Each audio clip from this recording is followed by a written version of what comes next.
Yeah. Please tell me that I can't, that I won't, that I fail, that I'll never make it out, yeah. Please tell me all the bad, never good, fill my head full of every single doubt, yeah. Please say any negative thoughts, I pop off when I hear people say I cannot. I get off to the thought of proving everyone wrong, I won't stop to the top, so you better back off and get lost. I'ma stay loud, stay proud, never running out, never heading south. I'll be spreading out, call it word of mouth, can't put me down, I'll be getting loud. You can have it douse, not what I'm about, have your cloud, it be raining now. I keep making sound, go another round, I'm legend bound, can't stop me now.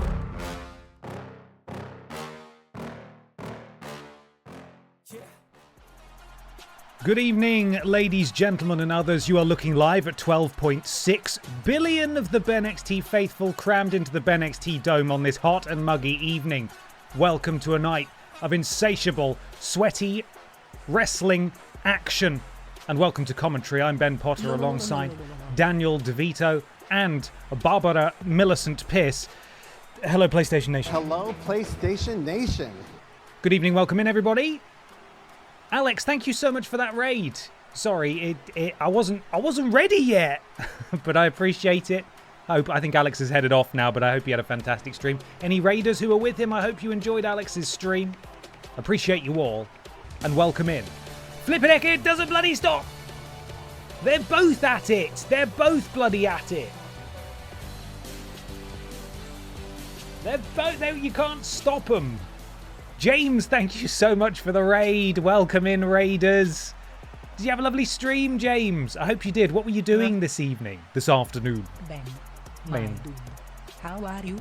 How was your day? It's BENXT and best time of the week. Lovely to see you. Hope you're having an awesome day, my dude. Thank you so much, Stephen. Appreciate it. It's still bastard hot.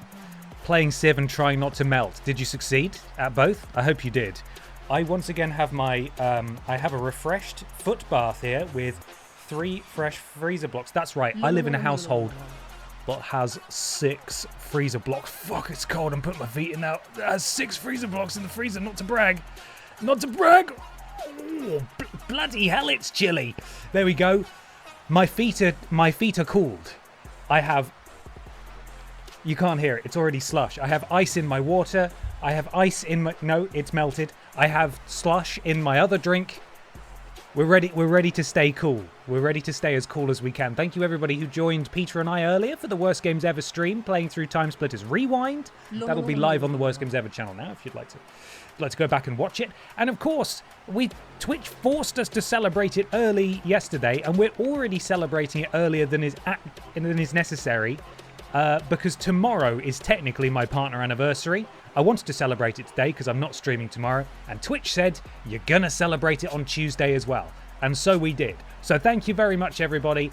Nearly 1 day removed from being a full year as a partner. And that's really cool. So thank you very much. I appreciate you all. And I hope if you're in the UK, you are staying cool and staying safe. You have ice in your Beverleys. And maybe you have probably not as many freezer blocks as me. No big deal. It was they all arrived in one cardboard package from Amazon. Yeah. So they only do that for the really important people. But maybe if you've got one freezer block, then you can nearly be as cool as me. Melo Dino, thank you so much for the bits. And Cheese's Life 89, thank you for these incoming bits as well. Also, Carla, there we go. I am a paddle. My brain is soup. Send help and the Calipos. Calipos. Goodness me. I'm sorry to hear it. Hopefully, as the day cools down a little, we can all reconstitute ourselves and once again assume a physical form for this night of amazing wrestling action. I can't wait to get started with you all this evening. Thank you so much for all these stream streaks as well, the resubs. I'm going to shout those out in just a second. Thank you, everybody. Where are we? Flipping, I've got Cheese's Life 40 stream streak. Brilliant. Hoodlum Amnesian had one right at the top. See if I can scroll that far, but I saw it. Thank you very much. Milesy20, 60 stream streak. 55 stream streak from G-Man 1002. Best time of the week to hit a stream streak. Loving your work, dude. Thank you so much. I appreciate the kind words. Thank you. Ed Hoik, 5 stream streak, streaking. We've got Death14796 with a 55 stream streak. BENXT time. Ben now forgive. Yes, that's it. You got it. You got it in one. Dr. Goblin, 110 stream streak. I think I got him. Is that him? I think I've got them all. Scrolling up. Where is it? I know it's here. Plushy Labs Jennikin, 15 stream streak. It's just been announced the town I live in had the hottest recorded temperature yesterday. I shall melt and enjoy the stream. Stay safe. Stay hydrated. That's pretty bastard hot, I think. And I've got to nearly be where the first one was what I saw. Come on now. I'm still scrolling. 35 stream streak for Hoodie Magnesium. Thank you very much. And thus, I believe, concludes my streakers. All right, now scrolled back down to the bottom. Ad EP, 7 stream streak. Death89, 25 stream streak. Bartending Gamer, 100 stream streak. Congratulations. Thank you very much. Too hot to think of something funny. Please. It's how it ends. Good. Excellent. Brilliant. Okay, so it's not Billy in the Bank this week. If we make good progress and I don't spend too much time waffling, which is possible given Beregost BSC has just been very generous, hopefully we can get through a few pit downs and BENXTs, by which I mean maybe a couple, and next week will be Billy in the Bank, our next pay-per-view. And on that note, I have a proposition that I'd like to float out. Those of you on the Discord will have already seen this, but we've got these amazing parody sponsors on the canvas. We had it for BENXT Backslap, the last pay-per-view we had. But for Billy in the Bank, I'd quite like to change things up. And if I can use my very, very limited internet power responsibly, I would love to shine a spotlight on some of the community-owned businesses that we have from people here. So I'm talking your Plushy Labs, I'm talking your Danji's Designs, I'm talking, I don't think Ben Cooper has a business regarding music, but I'd still like to stick him on the canvas if he's game. So if you are up for having your small business or just regular business on the canvas, hop on into the Discord, let me know, and hopefully by the time Billy in the Bank rolls around, we can stick some of those logos on the mat. That's the plan. You know what event done now are you? Interrupt time. See, Donak, I know your game. I saw it coming, and I was like, I need to finish my sentence because she's going to do it. She's going to bloody interrupt me. Thank you very much. It's very kind of you. So yeah, that's something that I would like to do. You know, I don't think there's anything that would disqualify anyone necessarily, as long as you've got a logo and it's your business and you're up for having it on the mat, then we can do it. We can get it done. So that's my goal. I don't know if we'll get to Billy in the Bank next week, but if you do want to hop on the Discord, register your interest, and I can get some logos from people, then I will do the rest, hopefully in time. So there we go. Don't draw a willy on the logo. Exactly. No willies on the logo, please. No willies on the logo. It's not after the watershed, okay? After 9 PM, you can have willies on the logo, but not before. Beregost BSC, thank you so much for very generously gifting 5 subs to the community.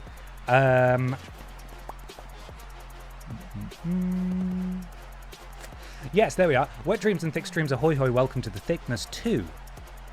Dark Beast Carl TRG, Yamato 12908, Rye Wi-Fi, Miru XX, and Smolder Ember. There we are, I got there eventually. Boop. Thank you so much, Beregost. That's very, very kind of you. I appreciate it. Thank you also to Katie X Plays for the resub. 14 months, first live BENXT since I'm in bed with the flu. Oh no. If you're in the UK, this is rotten weather to have the flu. I hope you're doing all right. Full confidence getting BENXT bucks will give me a full recovery. Also, happy partnerversary. Thank you very much. Hope you feel better soon. Dr. Goblin, 12 months, a full year, 12 whole months as a sub to this absolute madness. I hope you are well, Ben and Thickness. I've had wonderful news, which is myself and the band I'm in, Red Scar, won the Newcastle Metal to the Masses, which means we'll be playing Bloodstock, the UK's largest metal festival, in August, which is huge. Congratulations, Dr. Goblin. That's awesome. Do you want your band's logo on the canvas? Let me know. That's wicked. Congrats. Well earned. Danji's Designs, 12 months, a full year. Thank you very much. Howdy, partner. Anniversary. Thank you very much, Danji. More on Danji in a moment. And then we had a raid from James. Thank you, James. Displaced 80, resubbed 14 months in a row. Evening, Ben and all. A little bit Betty Swallocks at the moment, isn't it? Isn't it just? Yeah, it is. It really is. Bradiohead, 13 months. Thank you so much, Bradiohead. And then Alex raided. And I think we're caught up. I think we've got everything there. Thank you so much. Thank you. But yes, please, get in touch. You know, there's no financial compensation attached to this, obviously. So please don't be upset if your logo gets put in the corner and it doesn't get put in the middle. All right, it's going to be arbitrary. All right. But if you want to slide me a tenner, then maybe no, I'm joking. Just send me your logos and I'll stick them on the canvas. And I think that'd be really nice to celebrate some of the small businesses. Can't guarantee it's going to make your business look amazing when someone bleeds all over it, but perhaps that's exactly what you need for your business. Have you considered that? Opening up new promotional opportunities for you. Okay, so Danji's Designs. He's been hard at work again. When isn't he? Introducing the brand new Pip Down Tag Team Championship design. Fuck, I did it the wrong way. That way. Look at it. Isn't it brilliant? What Danji said when he sent it to me is that it makes sense that the Tag Team Championships he's designing at the moment have two people on. And the first one had two people going in for like the handshake. And he said, seeing as this is a cat-based show, it makes sense that the two cats would instantly just start fighting each other. So that's what they're doing. It's brilliant. It's lovely. I'm a big fan. Thank you very much to Danji's Designs again for making this lunacy that much better with his immense talent that I do not possess. And I'm not jealous at all. So you put that assertion to bed right now with no tea. I'm serious. So thank you very much to Danji for providing those. They're incredible. danjisdesigns.com if you want to go support a fantastic independent artist. Go check it out. Where was that? Sorry. The BENXT tag titles were roughly based on you and Peter in front of the Worst Games Ever table. Oh, you know what? I did think the silhouettes looked quite similar. Oh, hang on. I think that's me on the right. Yeah, I can see sort of a beard point there. Yeah, and that's Peter on the left. Excellent. Very good. This is about little secret details there. Little secret details. Okay, if we want to get to Billy in the Bank, we've got to crack on. So, no, not that one. So on we must crack. What? Next week's streams, I've said this a few times, but I'm going to say it right now. Next week's streams begin with BENXT. I'm off Monday and Tuesday. So next week's streams begin BENXT 6 p.m. on Wednesday as per usual. Pokémon Thursday morning. And Man of Medan is what we're starting next, and I'll be doing that on Saturday. Because again, I'm not around on Tuesday. So there we are. What week? Next week, Lord Brotovich. Next week. Rosita63, thank you so much for the resub. 11 months on a 3-hour layover at the airport. It's like they knew I wanted to watch BENXT. That's serendipity, isn't it? Perfection. Are you going to Japan on Monday and Tuesday? No. Because it's not real. I am going to the Lake District, though, so that'll be nice. I think this heat is meant to be gone by then. It's already sort of on its way out, so fingers crossed. I won't be dying in the Lake District. So, all we have left from this edition of Monday Night Babs that we didn't quite finish last week is Leon Sex Kennedy, the former and inaugural Monday Night Babs men's world champion versus Brian Butterfield. Oh god, I pressed a button. No, sorry, get rid of that. There we are. Predictions will be live in just a moment. Big thank you to the mods on deck this evening. I appreciate you guys. I hope you're doing all right. I know it's fucking hot in Germany as well. So Lord Brotovich, look after yourself. Traveling Badger, Mr. Black, I can see you're all in attendance. Thank you so much, guys. I'm going to have a little swig of my ice-cold Aldi knockoff lemon Fanta.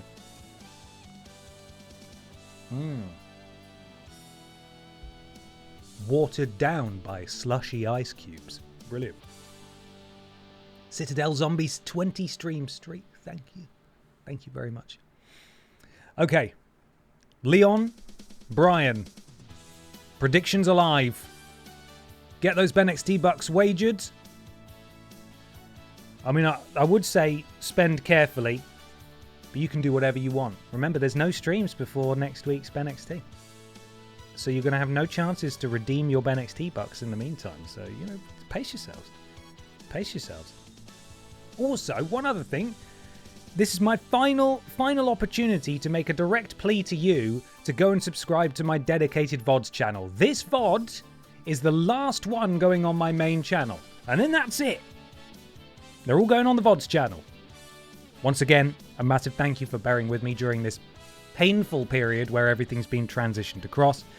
It wasn't really an ideal way to do it, but you've all been champions, and I appreciate you putting up with the double uploads and the double posting and so on, but it all ends next week, and then we're clean slate. Nice and simple. Where are they going? Lord Brotovich, I swear to God. Has the sun melted your brain? Right. Mr. Higgs Boson, 7 Stream Street, thank you so much. And there's also another one. The Pain Train 84. Oh, no, Pain Train 84, sorry. 40 Stream Street. There we go. Thank you so much. And we're caught up. We're good to go now, I think. We're ready. Hello, BTJ. How are you? Not quite melting yet, but we're nearly there. We're nearly there. Let's get started. This is a rivalry match. There may be shenanigans. Prepare yourselves accordingly. Oh no! It's done that thing again! Where it's sent someone out, and they weren't up first on the call sheet. Starting by Dial. From London, England, weighing in at 309 pounds. But just look at me now. I feel like a new man. Thanks to the Butterfield diet. Talking of hot, am I right? Brian just elbowed Leon out of the way and decided to come out first. Pints of cream, hot cylinder, potato grill, artificial bacon, large mat, sandwich casserole, chocolate quail's egg, garlic pudding, fluffy wrap, close in crispy, pasta pillow, bon, quiches Lorraine. No, Brian, stop. The watershed's not happened yet. Brian Butterfield is here. Oh, for God's sake! The shenanigans have happened. Chris Alpha Redfield, the Monday Night Babs men's champion, has attacked Leon Sex Kennedy during the entrance. Oh, and he's going to be on the back foot here. Referee's checking on him. Is Leon going to fight through the pain? It definitely seems that Chris and Leon's story is far from over.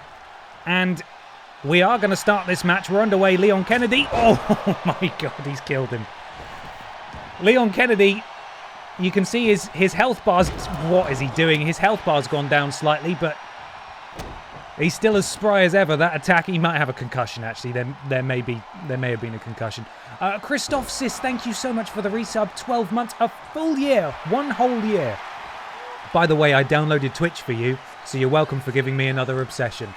I'm so sorry. But also, thank you very much. I really appreciate it. Brian fights out of the corner.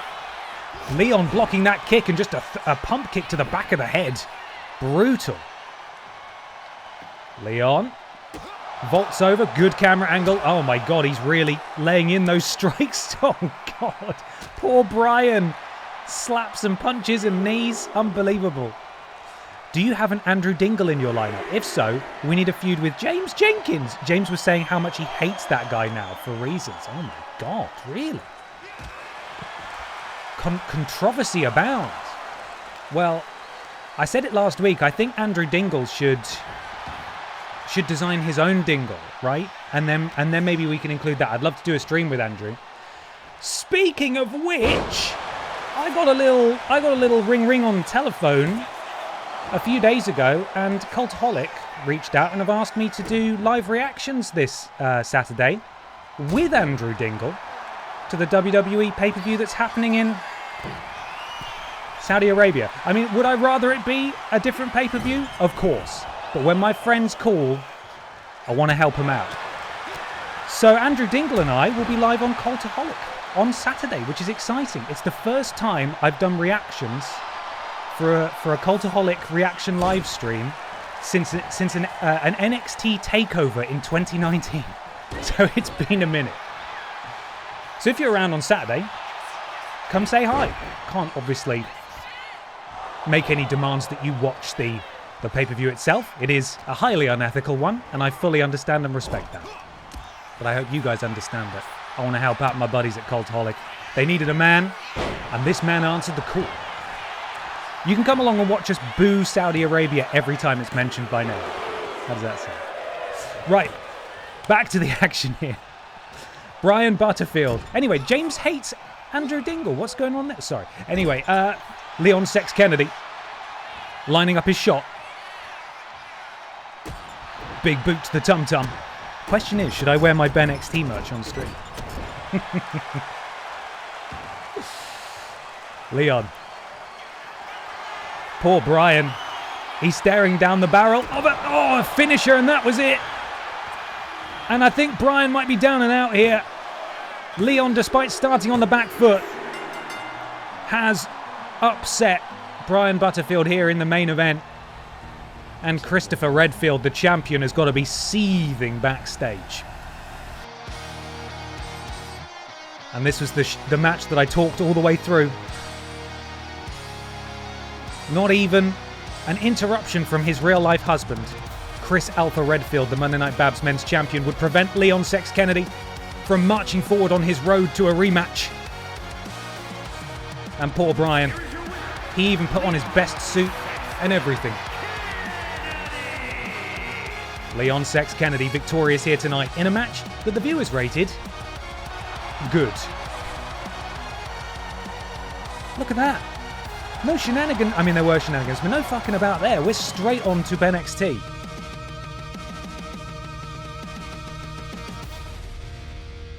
Hell yeah. I can't even really remember what happened in this episode because it's been an entire week and my brain is a sieve and it's so fucking hot. Wear the Felino Squeak t-shirt but provide zero context for it. Okay. That's a good idea, actually. I would do that. I will do that. Okay. Let's see what BENXT gives us. We will be spinning the wheel, of course. So get ready for wheel spinach.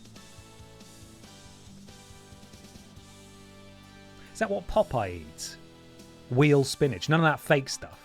Delicious wheel spinach. Mmm.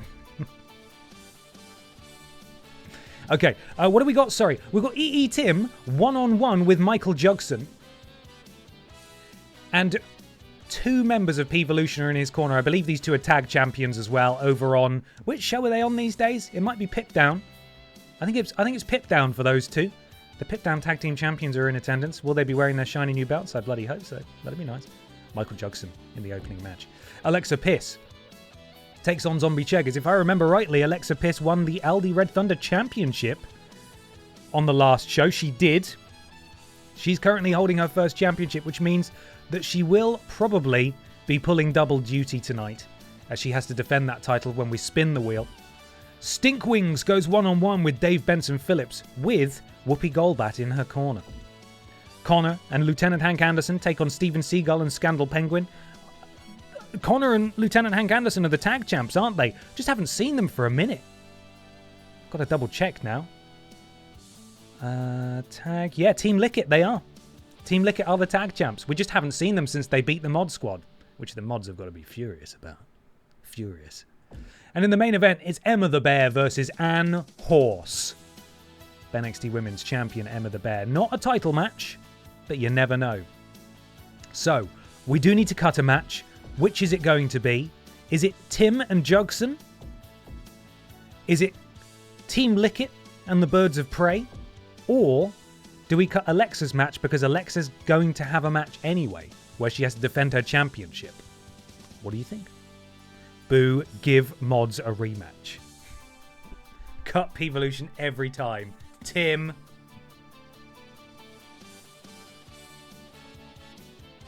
There's so much condensation on this bottle. It just dripped all over me. Tim, cut P-Volution every time. Alexa, Zombie and Piss. EE Tim, Alexa, Alexa. We've got a lot of Alexas. A lot of calls for Alexa and Piss here. So I'm going to go with that. Sorry, P-Volution haters. But it's wheel time. Can he find it first time? He can. He's done it. He's on the ball tonight. So, Zombie Cheggers, I'm sorry. You'll just have to wait and see if you get called by the wheel. It's wheel time. It's not always the woman. She's in a match now. She's in the match. She's not even been cut. If anything, it's Zombie Cheggers who's been cut. You know? He's out of here. Any Zombie Cheggers fans in it? No? Okay. Who will cry for Zombie Cheggers? Who? Oh, even if you'd cut him, he would have come back anyway. He's already got a match. We spin again.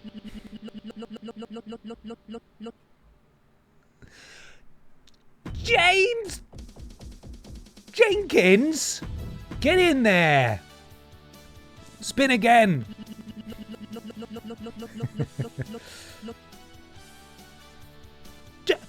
Double Jenk. No, you can't, James. You can't be in it twice. That's greedy. Whoopi Goldbat. She's not technically in action because she's accompanying someone to the ring. So I'm going to say that tenuously is okay. She's not wrestling. She's being a manager tonight. That's different. Next.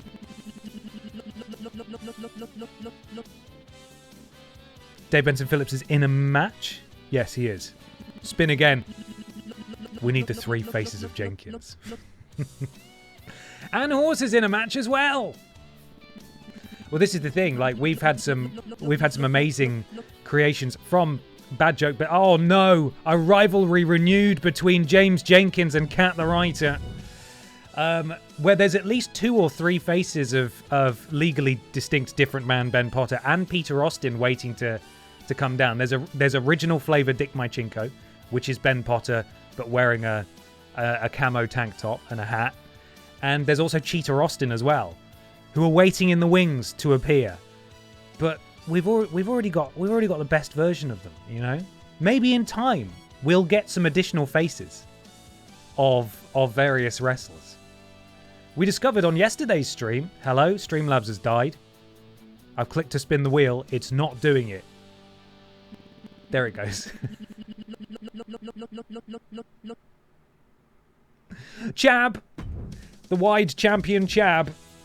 We learned on yesterday's stream that Les Freaking Go has a family member in Wendy Freaking Go that we discovered on the Black Wawad Mountain in Until Dawn. There were Wendy Freaking Go's there. Perhaps Wendy Freaking Go, which is just Les Freaking Go but with a slightly different haircut, will at some point appear. Oh, a rival Piss member. Alexa Piss, of course, representing the Piss family. Piss Stratus representing the Unpisputed era. Ooh, lots of history in this match. Goes back years in universe. Years in universe. See you later, Cheese's Life. I hope your internet manages to sort its stuff out. But stay cool. Look after yourself. Hello, Batman fan Drew. And we've got our show, and we are kicking off with EE Tim, the BENXT Men's Champion, against Michael Jugson. Let's get going.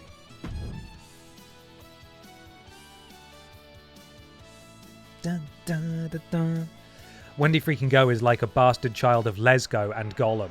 Oh. You're right. You're so right.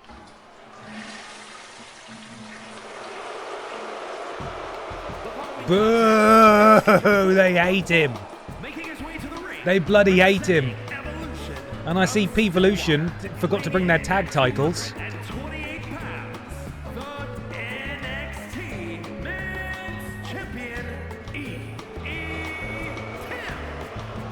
Hang on. What? Hang on. Oh no, I know what I've done. I know what I've done. Sorry, I have different folders for my music, as I've mentioned before. I was still in the Monday Night Babs one. And I was thinking, where the hell is Michael Jugson's music? But of course, we're on BENXT now. It just so happens that EE Tim has flung his faction so far across the different shows that he has his music in every single folder. Hello, Randy Honking. In every single folder, which confused me a little bit. There we go. Okay, turn up the music, everyone. Hey, pop your headphones closer. Hey, comfortable there. What's your name? Michael Jackson. You're fucking mad, aren't you? What have you got for your teeth? Garlic and shit. Worth the garlic. I got extra 50 worth of garlic. Did you fuck? Massive opportunity here tonight for Michael Jackson. One of the top contenders in the Men's World Championship division on BENXT. He is coming. Full stop. He's coming for that BENXT World Champion. And if he can defeat EE Tim tonight, my God, he is absolutely getting himself an opportunity down the line somewhere. Bell is wrong. Oh, and Jugson slipped on the garlic sauce. That's an embarrassing opening to this match. And a European uppercut from the champion absolutely decimates the pale blue boy. Awful. Jackalby Buddington, thank you so much for the resub. 14 months at tier 2. Thank you so much. Hope you're doing well. Tim in full control as two members of his stable watch on. Tim to the top rope, big splash. I think I saw some garlic sauce just fly out of the mouth of Jugson there, and a running European uppercut from Tim. Jugson gets back to his feet, looking a bit groggy, looking a bit worse for wear. Sent into the turnbuckle, now big splash misses from the champion, and Jugson takes him down at the knee. And now is Jugson's opportunity to capitalise, but it's the wily champion who once again gains the upper hand here. He is made entirely of garlic sauce and illicit substances. He's 90% MDMA, 10% garlic, and then there's an extra 5% of garlic as well, an extra 50's worth just on top. Before I found out about the Jugson video, I thought this wrestler was also a zombie. I mean, but once you've seen the video, it makes sense, right? That is the colour of Michael Jugson. That's what he looks like. EE Tim scrambles to the top rope. Jugson back to his feet, though. And Jugson... Oh, dear, that was all a bit of a mess. Matthew Gregg is going to have a great time putting that one in Botchamania. Very embarrassing from both men. This is meant to be the best BENXT has to offer. And they both look rather stupid here, haven't they? Jugson rolls to the outside. Michael Jugson still chasing his first taste of gold here in BENXT. EE Tim, as we talk about every week, very, very decorated champion. Although since winning the championship, this is the case for a number of the world champions we have across the different brands. Since winning the championship at the end of BENXT Season 1, or indeed the first episode of BENXT Season 2, very few of them have actually defended their titles. I think it's only Leon Sex Kennedy who has defended his championship, and we all know how that went. His husband, Chris Alpha Redfield, currently the champion, still embroiled in a bitter rivalry. And now Jugson potentially starting to get going. EE Tim does have his signature. Could be looking for the hidden blade at any moment, and Jugson needs to be careful. When he takes down the champion, and a big kick across the sternum. Who has won the most? Now that is a question that I wish I could answer. Honestly, Tim won't be far off. He's performed exceptionally. And a lot of his wins have actually come from triple threat matches as well, which are notoriously difficult to kill. What? Notoriously difficult to win. Hello? Oh, EE Tim going for that leaping impaler DDT. Michael Jugson able to counter. Shining Wizard from Michael Jugson, and the BENXT champion is down. Michael Jugson could be about to connect with the extra 50's worth here. He's going to go for the cover. Referee, oh... You see the Leviathan, Dave Bautista, playing distraction there. Referee didn't even see that Michael Jugson was going for the cover. And Jugson now looking to tie the champion up in a very painful submission maneuver. Tim. Leaping headbutt busts open Michael Jugson, and there goes the garlic sauce. It's everywhere. Extra 50's worth, and Tim's got his feet on the ropes as well for extra pressure. Jugson able to kick out though. And now starting to fire up. Trading blows. Big slaps, big chops, big strikes. Jacoby Buddington, 3-stream streak, 3 in a row. No one could possibly beat that. You're right. Numbers don't go higher than that. They don't. They just don't. Jugson connects. And you see Randy Honking removing the turnbuckle pad, which is only going to distract the referee even more. These two on the outside, they have to be careful, not just that they might get ejected from ringside, but also that all these distractions may end up costing their man, E.E. Tim. And look at this. Oh, and it's Jugson who comes out here. Looking good, smelling of roses. Oh no, I spoke too soon. Tim countered. Tim now might be looking for that leaping Impaler DDT. Jugson does still have a finisher. Tim over to one side of the ring. Big splash. Jugson down to a knee. Stumbles back up. Tim now. Oh, and a counter from Jugson. And then back it goes. Tim. Oh. Down goes Jugson. And into the cover goes E.E. Tim. Could this be the killing blow? No, not quite. You could slide a piece of paper or indeed the lid of a garlic sauce packet under that one. Oh, it could be hidden glade time. E.E. Tim, we've seen him use it so many times, absolutely clocks Michael Jugson in the back of the head. And this is going to be all, I believe. Michael Jugson's put up a valiant performance, but the BENXT men's champion rolls on here. Who can stop him? Just a dominating performance. You do have to give the assist to Randy Honking and Dave Bautista. And Michael Jugson really did his best here tonight. Whether it was the numbers game or just E.E. Tim being an outstanding wrestler, it's difficult to say for sure. But the result is the same. E.E. Tim continues his unstoppable march through the rest of the Men's World Championship division. Who can stop him? Who can stop him? Is it possible? Yes, he has been beaten before. I'd say his arch rival, his biggest stumbling block, is probably Demo Dick Mychenko, who is still on this roster. And we haven't seen him for a while. Imagine the scenes when Demo Dick returns and takes on E.E. Tim. A ghost from his past. A ghost from his past! Time for Cat to get some payback on James. Absolutely. Tale of the tape here is that James Jenkins beat Cat the Writer for this championship in this match in Season 1. The following week, James became one of the few people to successfully defend his Aldi Red Thunder championship, and he did so by eliminating Cat again. Bad blood simmers between these two. The differences have been put aside so far in Season 2. I believe they are still technically down as a tag team. But we'll have to see how they get on tonight. We'll have to see. Also, speaking of E.E. Tim, I got a message from my mother earlier. Watching your stream from yesterday, as your brother is working from home in the sitting room, I am most perturbed about the hygiene practices in your pee time video. They are wiping the... She uses very childish terms. The dirty bits first, and then wiping the toilet flush button and the toilet roll dispenser, and then there is a sick emoji.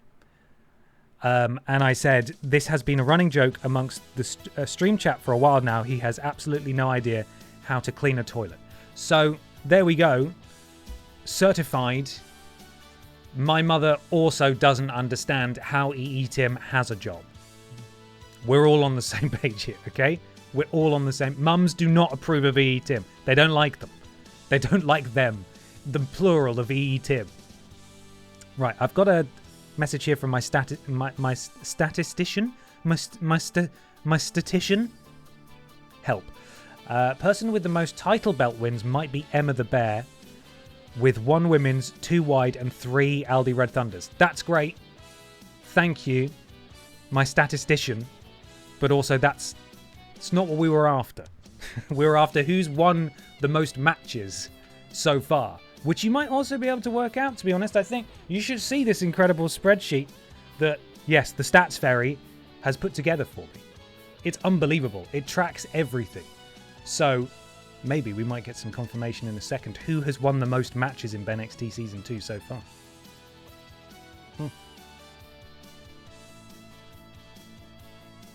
I am most perturbed is a fantastic mother sentence, isn't it? Most perturbed, Benjamin. I am most perturbed. Right, let's get a photo of the running order. There it is. Lovely stuff. Surely Mathematics would know. Mathematics would know, yeah. And we're sorry. I'm now having a one-way conversation with the Stats Fairy. We're after the stats from Season 2, which I think we do have. Is that possible? Could we get some stats from Season 2? Who has won the most matches in Season 2? Fingers crossed. We'll find out in a moment. Okay, Aldi Red Thunder, championship time, battle royal time. Alexa Piss defends her inaugural, her first time championship. Hello, let's try that sentence again. Alexa Piss won the championship for the very first time last week. She defends it now. Can she hold on to it for a second week? Or will former Aldi Red Thunder champion James Jenkins, Cat the Writer, and I think Cannon-Headed Apple Boys won it in the past as well, maybe? Who is going to walk away as champion tonight? Let's find out. All of us, together. Get ready. Predictions are live.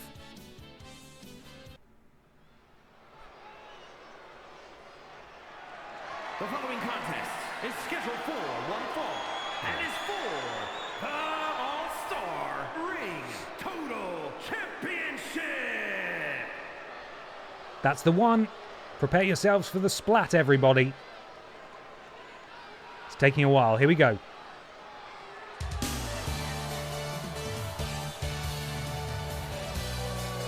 She may not be a Barbara, but she does get a salute because she's part of that family. And look how big that belt is. She's dwarfed by it.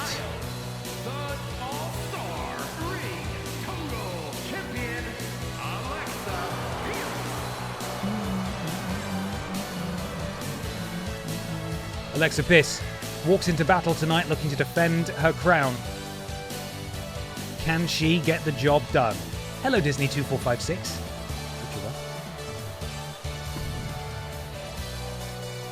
There it is, that slightly glitchy belt.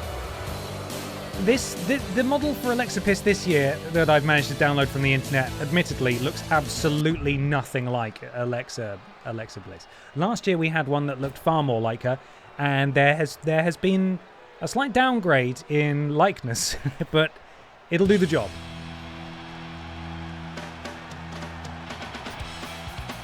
Jimmy Jenke, here he comes. And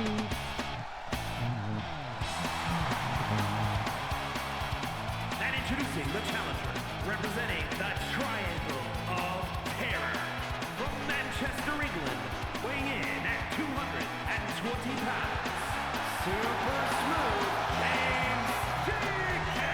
Super Smooth James Jenkins, Royal Rumble winner, Walrus Mania main eventer, former Aldi Red Thunder champion. Can he make it 2 tonight?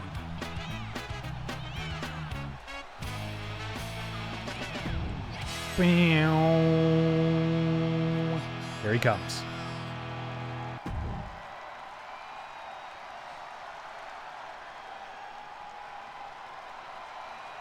Oh god. Oh god.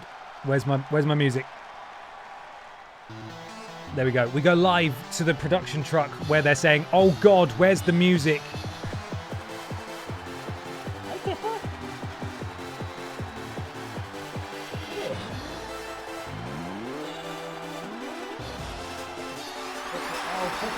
Clearly, she's gone away. She's run away. representing the Boom Squad, from Kyoto, Japan,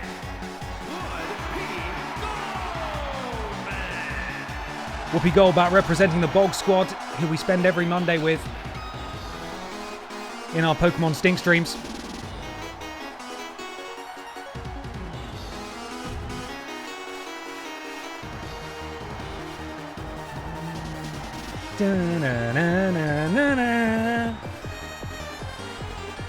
It's just needlessly good, isn't it? Alright, enough of you, Bog Squad member. Let's get a real talent out here.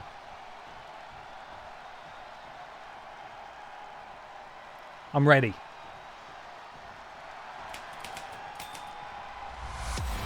Cat the Writer, also a former Aldi Red Thunder champion, current tag team partner of James Jenkins. I don't think we've seen them in tag action yet in Season 2. Representing the Triangle of Terror from Wolverhampton, England, Catherine. Just pulling up my other stats here.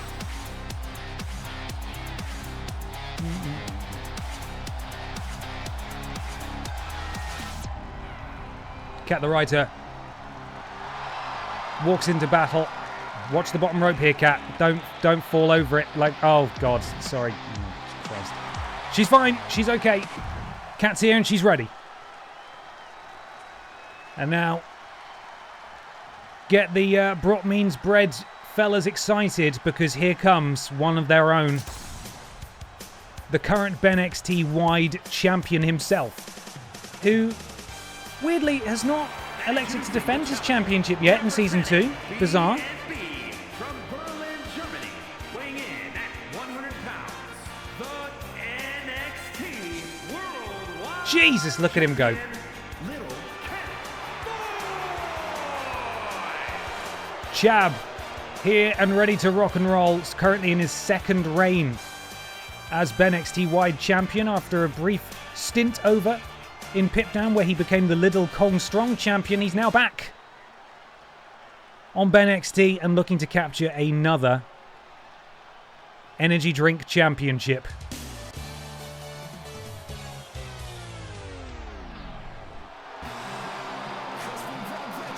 And here's Piss Stratus. representing the Union from Toronto, Ontario, Canada, Piers Stevens, not quite right. Might be the only member of the Undisputed Era to not win a championship yet, which is to be fair, exactly the position that Alexa Piss was in last week before she won her Aldi Red Thunder championship. Maybe it is the turn of the Undisputed Era to bring the Aldi Red Thunder championship home. Thank you, Trailing Badger. Prediction stats: Alexa Piss 14%, James Jenkins 30% with Splat, Whoopi Goldberg 10%, Cat the Writer 17, Chab 10, and Piss Stratus 19. There it is. And we are underway. Usual rules apply here. Last person standing in the win. It's so hot. Last person standing in the ring is the winner. Only way to eliminate people is throwing them over the top rope with both feet touching the floor on the outside. Jimmy Jenke going after Chab. Bit confused. He's got the spirit. And he's just staring at him now as Cat the Writer goes after... Wow! The torque on that. Cat the Writer goes after Piss Stratus. James going for an elimination attempt. Oh no! We've lost Whoopi Goldberg immediately. Oh dear. Oh no, and Jimmy Jenke! Absolutely disastrous start for Jimmy Jenke and Whoopi Goldberg, both eliminated in quick succession. Alexa Piss, Piss Stratus, Cat the Writer, and Chab. Now the only entrance remaining in this match, thick and fast and wide, is the action here. Champion to the top rope. Chab very much in her crosshairs, and she completely misses. That was an embarrassing overshoot, quite frankly. There's a good chance that Cat is maybe breathing a sigh of relief here, knowing she's not going to have to cross swords with her tag team partner. And now Cat continuing the offense on Piss Stratus. Has her up. And Stratus able to slither out. Oh, and a big right forearm connects from Piss Stratus up onto the shoulder. Oh, and down onto the knee, the shoulder breaker there. And Alexa Piss, the champion in the corner, still going after Chab, maybe looking for an elimination, but Chab able to power out of that corner. Thick and Fast would be a great name for a tag team, wouldn't it? That's good. Who would it be? Who could possibly... Whoa! The close-up! Now, I did see a couple of people ask, can you not edit the wrestlers in this game? No, you can't. Not to the degree that you'd want to. You can change their clothing, but if we're talking hairstyles, which obviously is one of the main things we need to do to make a member of the Piss family, you can't... Or add tattoos, you can't do that either. So, really, you have to try and find someone who's recreated someone who's already in the game, which is unlikely, and the quality tends to be pretty low. Sometimes you get lucky. For example, Seth Piss and Rollins, if you search Tyler Black, someone's just made Seth Rollins for you. And that's a cheeky way of doing it. Still 4 people left in this match. Alexa Piss was going to go for the elimination on Chab, but Chab once again able to get a counter in. Kat just doing a little duck and a dive there. And Chab connects with those kicks. The wide champion drops Kat there. And the actual champion is in trouble here. Kat took a moment to taunt as Chab takes down. No, I think Kat might be gone. No, Kat survived. Terrible camera angle, difficult to tell. A lot of stuff happening. Piss Stratus ducks out the way of the first strike attempt, but then connects with Kat on the other way around. And I don't know if Kat's going to be able to cling on here. She goes over again, and unfortunately Kat has been eliminated. We are down to 3. Will it be a retention for Alexa Piss? Will Chab become a double champion? Or will Piss Stratus win her first title in BENXT? Drop kick from the champion. And down goes Piss Stratus. Alexa Piss. Look at that. Back hamstrings, double knee to the midsection of Piss Stratus. And again. And Piss Stratus powerless to stop it seems, but she got greedy. She went for a third one. And Piss Stratus able to get out the way. Fortunately, though, Chab showing some of his athleticism. Able to stop that. Chab sent into the corner by the champ. She does have a finisher. A reminder that if you have a finisher and you have someone in the corner or on the ropes in a Battle Royal or indeed Royal Rumble scenario, you can get an instant elimination. Alexa Piss instead deciding to go for the Piss Splash there. Her finishing maneuver in the corner. Piss Stratus counter. Counter back from the champion. Alexa Piss walking Piss Stratus over to the ropes. Going for the elimination. Piss Stratus is hurt. This could be it. We could be down to our final 2. She clings on. Just hanging on at the bottom as Chab walks over. He might be looking to assist, or he's just going to watch. He's just going to watch. And Piss Stratus manages to escape and get back in the ring. Off the ropes. Standing STO. It's a bit crap looking, but never mind. Got the job done. And Chab now with the champion up. And Alexa Piss rains down a couple of right hands, which will put a stop to that. Goes behind. And down goes the wide champion. Which one of these 3 is going to become the Aldi Red Thunder champion here tonight? Will it be a retention for Alexa Piss?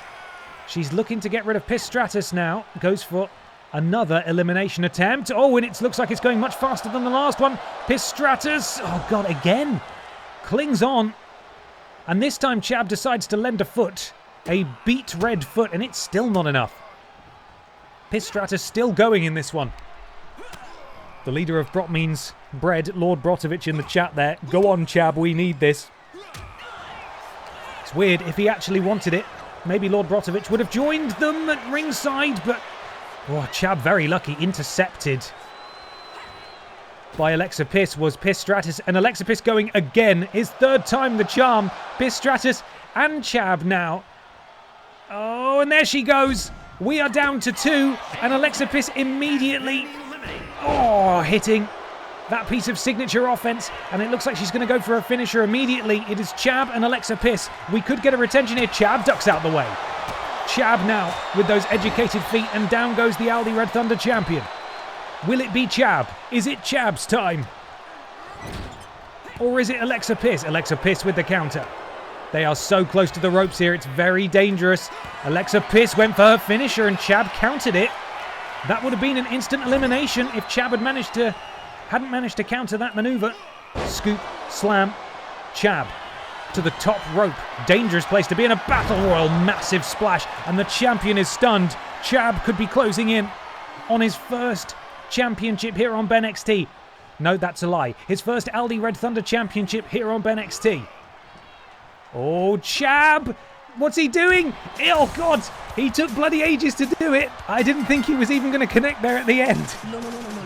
But Chab has become a double champion here tonight. And the Brot Means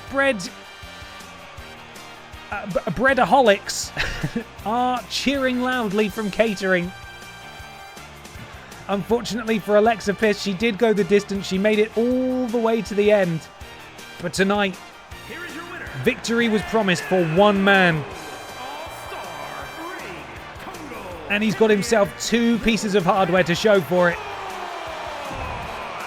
Cannon-headed Apple Boy goes back to the Brot Means Bread Clubhouse tonight with 2 championships in tow.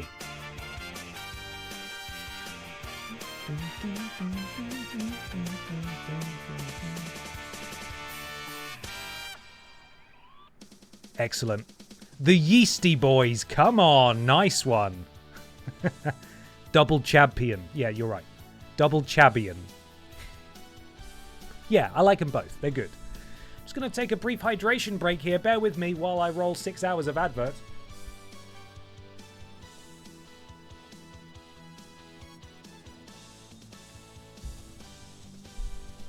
That's right, I can be topical. Anyway, we're now going to do a match that involves someone who was last truly relevant in 1997. And that is, of course, Dave Benson Phillips taking on Stinkwings with Whoopi Goldberg in her corner. Now, please pay attention to the fact that there is a little tag at the bottom of that match card that says rivalry match. This means that there might be shenanigans. BENXT Buck... Oh, fuck me. BENXT Bucks predict responsibly, okay? Bloody hell. I'm not sure DBP was ever relevant. He was just more there, you know? You speak for yourself. I had a VHS that had him on the front when he used to be in Fun Song Factory. He was very relevant in our living room for a while in the 90s, so there. Stinkwings, Dave Benson Phillips. 1-on-1. Right, flipping meow. Dun, dun, dun. Predictions live. Get stuck in. Stinkwings, DBP. One or the other.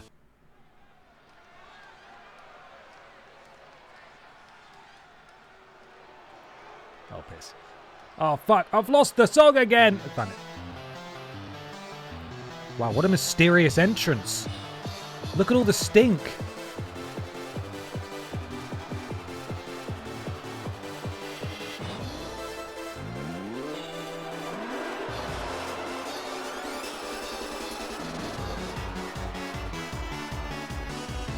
The following is scheduled for one fall. Making her way to the ring, accompanied by Would-Be Goldman. Woman P. Goldman. Squad from Kyoto, Japan. Good enough. Stan Will. Yeah, close enough. Stinkwings, of course, is what I was going for there. Right, let's get the man himself out here. A lot of discourse in the chat about just how relevant DBP was. He's relevant to all of us. You know, he is, and he always will be. We will never leave him out of it. Ever. Sadly. This is his lot in life. And her opponent, representing the generation from London, England, weighing in at 220 pounds, the Urban Gladiator. What a moniker. The Firewall, thank you so much for the resub, by the way. 14 months. Help, I fell asleep on the couch. Hey, I'm just glad to hear that you're able to fall asleep at all in this bloody heat. Get the sleep where you can, my friend. Get it where you can. He's relevant to 3 people. Dave, Benz, and Phillips. That is what it says on the tin, isn't it? Oh my god, she's dead. She's dead. She's bloody dead.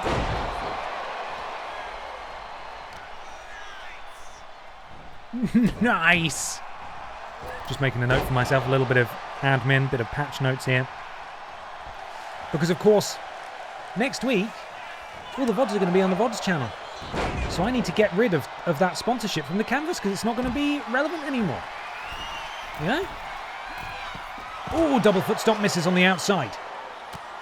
DBP. Clubbing blow to the back of the upper body of Stinkwings, who's then sent into that barricade. Oh, roll through, double stomp. Right in his tum-tum. Referee at a count of 3, have until 10 to get back into the ring, of course. Dave Benson Phillips. sent back into the ring. Stinkwings following suit, taking a moment to taunt while the referee continues to counter out. There we are. Perhaps DBP's little tagline shouldn't be "leave me out of it." It should be "count me out of it." You know, like counting out in a wrestling match. Anyway, into the cover goes Stinkwings. Only a 1 count though. DBP still got plenty left in the tank. Plenty of gas left in the tank of petrol.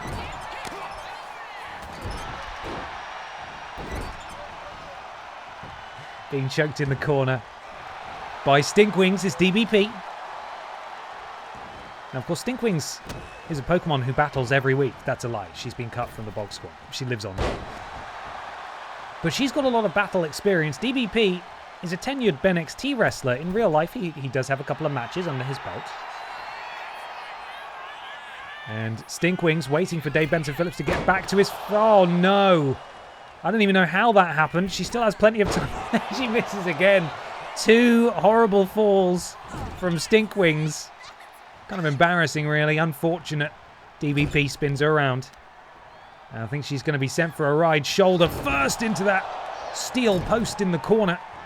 DBP, full head of steam counter from Stinkwings. Gets a foot up. Oh no, was going for the standing Spanish fly there. Was Stinkwings trying to use the HM move fly. Dave Benson Phillips countered and he's got a signature maneuver now. Stinkwings in the drop zone. DBP wants her back to her feet. What is Dave Benson Phillips going to do now? Diving shoulder tackle. Hits the mark into the cover. Referee is there. Oh, kick out at 2. Referee fully in the way. Hello, Miss Vidal. Hello. DBP picking Stinkwings back up again. Oh, manages to counter though. That was DBP going for his signature, which means that has now passed back to Stinkwings. And Stinkwings very close to capitalizing on that counter. Now she can. She's got that signature ready to go. She pops him in a corner. Oh, and these two just keep countering each other's signature maneuvers. DBP now has it. Back and forth they go. Oh, she connects with that one. That was crazy. Tornado DDT from Stinkwings up to the top rope, wasting no time at all. Dave Benson Phillips getting back to his feet. Stinkwings cross body misses. Dave Benson Phillips sidesteps it. Stinkwings rolls through, misses with that jab, rolls away again. Was winding up, didn't connect in time. Oh, almost looked like a hip breaker there from Dave Benson Phillips. And Dave has got his signature again. Could he be about to hit it this time? Stinkwings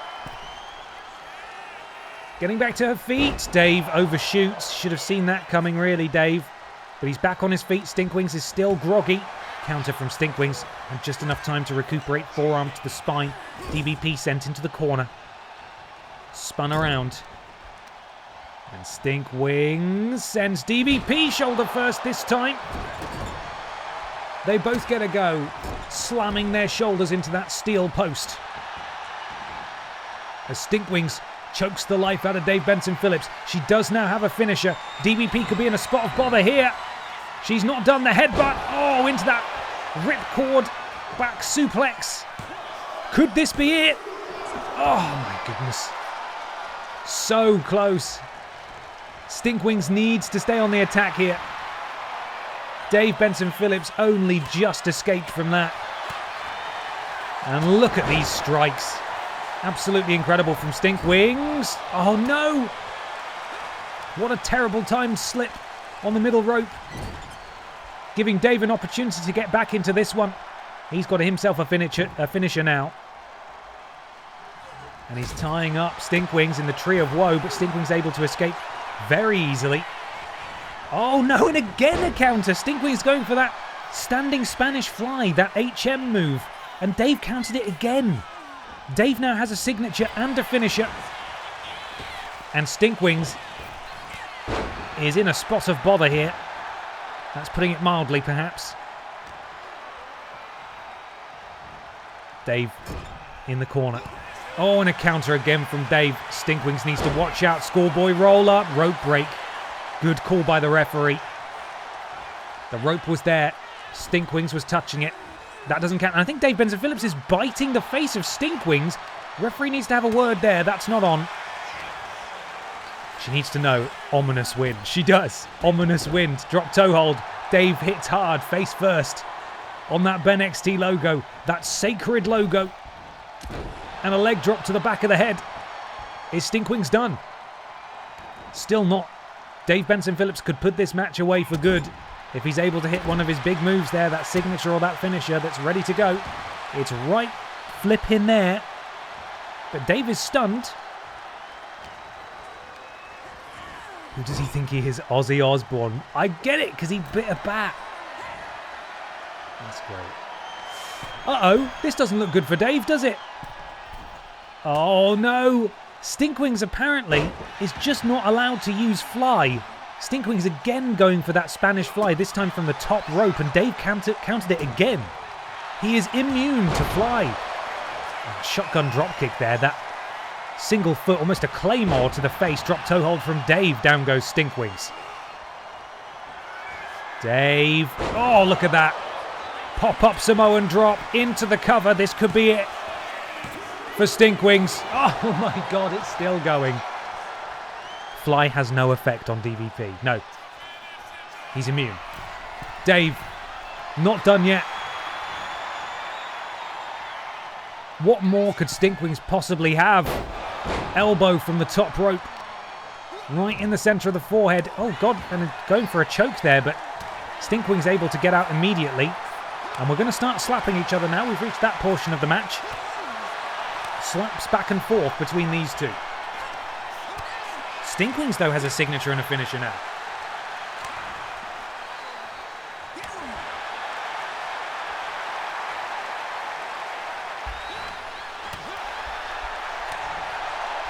Two chops. Countered from Stinkwings and a massive slap. And a headbutt, and down goes DBP. Is it Stinkwings time? Is it Stinkwings time to remove a turnbuckle pad for some reason? Stinkwings runs along the apron to the other rope. Up she goes. What could she be looking to do? Oh, that moonsault finds its mark. Referee is there. This could be all she wrote. No, Dave's still going. He is yet to get his own back. And Stinkwings, I think, deep down knows that. Oh, and DBP shoulder tackle. What's he doing? What's he doing to the wrist? I don't know what he was doing to the wrist there. That was weird. Oh, and a super kick from Dave. And that has got to be it. Stinkwings, stay down. Oh my God. What's going on? What has this Pokemon had for its breakfast? And now Dave, going for a second pop-up. Samoan drop. But Stinkwings with the counter. Springboard. Tornado DDT. Dave Benson Phillips spiked on the top of his head. Stinkwings to the top rope. What's she looking to do now? Dave back to his feet. Oh, that clothesline connects perfectly. But Stinkwings knows that's probably not going to do it. She's going to go for the cover anyway. She's going to win now, and that'll show me, won't it? No, she's not going to win. Use your finishers. What's going on, guys? I might have to hit the go home button in a second. Oh, and again, she went for fly, and it was countered by Dave. Stop trying to use fly. It's not going to work. And Dave just bodies Stinkwings as she's desperately trying to roll to safety, but Dave says no. No chance. Stinkwings, 2 finishers. Use them. Use them, Stinkwings. What are you doing? Dave connects with a back elbow. I think the issue is that these are 2 poison types, assuming that the gunk dunk counts as poison. That's true. Dave Benson Phillips, canonically also a poison type. Stinkwings desperately pulling herself back up. Dave. Oh, Dave sends her into the referee. An unfortunate collision there. Oh, and there's another thrust kick from Dave. That surely is all. Stay down, Stinkwings. You've done amazingly. Dave Benson Phillips finally victorious here over Stinkwings, who just kept getting kicked in the face. Stinkwings, I think, tried maybe 5 times to do a Spanish fly there and was not allowed at any point. Dave counted it every single time. Here is your winner, the Urban Gladiator, Dave Benson Phillips. Look at that. Look at him go. Does that at children's birthday parties. A fantastic entertainer. Well, that was a 5-star match, apparently. 5 stars. Up next, the tag team champions are in action. Team Lickett, Connor, and Lieutenant Hank Anderson take on the team of Steven Seagull and Scandal Penguin, the Birds of Prey. Only if you buy him a fridge, mind. That's true, yeah. He will do that at your child's birthday party, but only if you get him enough juggling balls to teach a class of 12. Let's remind ourselves of that. Dave does shows for stuff. Here we go.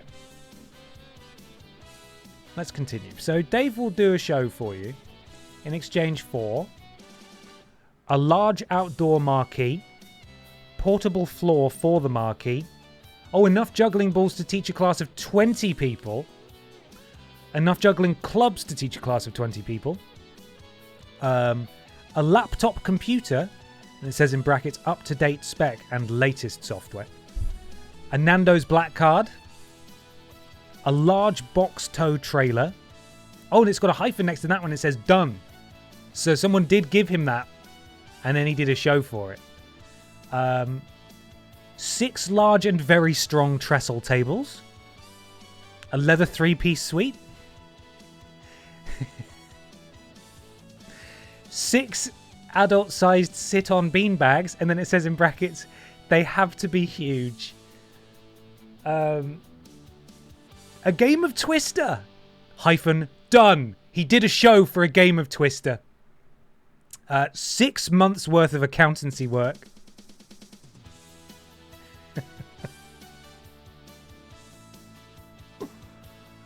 Wow. Successful shows for stuff items already earned by Dave's performance works have been, right, here we go, a meal at Nando's, guitar effect pedals, a drum machine, 8 pairs of slatted wooden doors, a meal after an appearance on a TV, radio, film, stage show, sooty and sweep puppets, portable stage, 6 rubber chickens, disco and stage lighting, and a portable stage, steps, and risers. So, there you go. Incredible, right?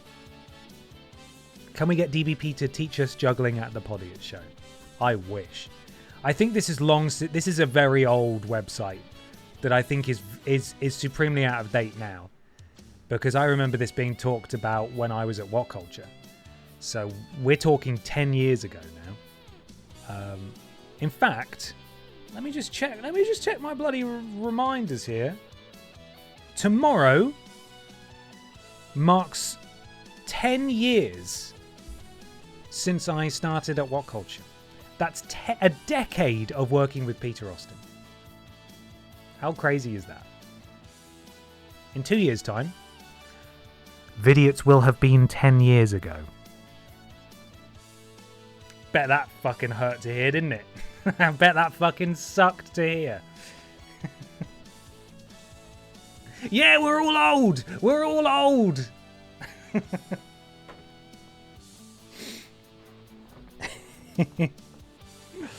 Mental, isn't it? Isn't that crazy? The fact that we still have so many of you with us along for the latest development on the ride that we're on is unbelievable and so appreciated. And I know I say it all the fucking time, to the point where it probably rings kind of hollow. You just sort of switch off when I say it. But God, it means the absolute world. That you're still here. That you care. And it's amazing that we picked up more people along the way as well. So thank you. All of you are brilliant. And I would love to say here's to another 10 years. But do we want another? Do we really want another 10 years? Let's be honest. Maybe we wrap it up in a couple of weeks' time. We just draw a line under it and call it quits. Yeah, we'll just call it quits there. Okay. In the meantime, the wrestling must continue. I'm going to close that website for Dave now. He would also like a one-day photography session and a photographic portfolio, just in case any of you can do that for him. A Ford Transit van. What kind of work? That's expensive stuff, Dave. Anyway, he got his game of Twister, which the wording of it doesn't necessarily imply that it was like the board game Twister. Someone might have just played a game of Twister with him and he was like, fucking brilliant. Yes, I will do your kid's birthday party.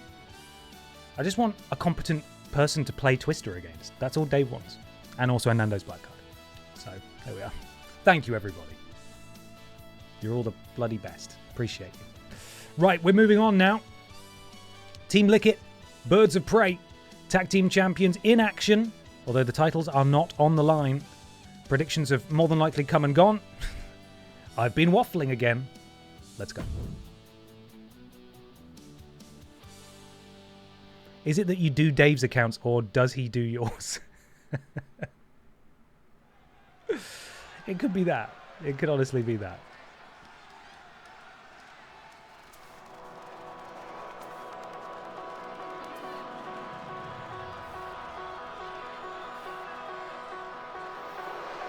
Look at those beautiful belts. Welcome to the Detroit experience. The following is a tag team match set for one fall. All the way to the ring at a combined weight of 500 pounds.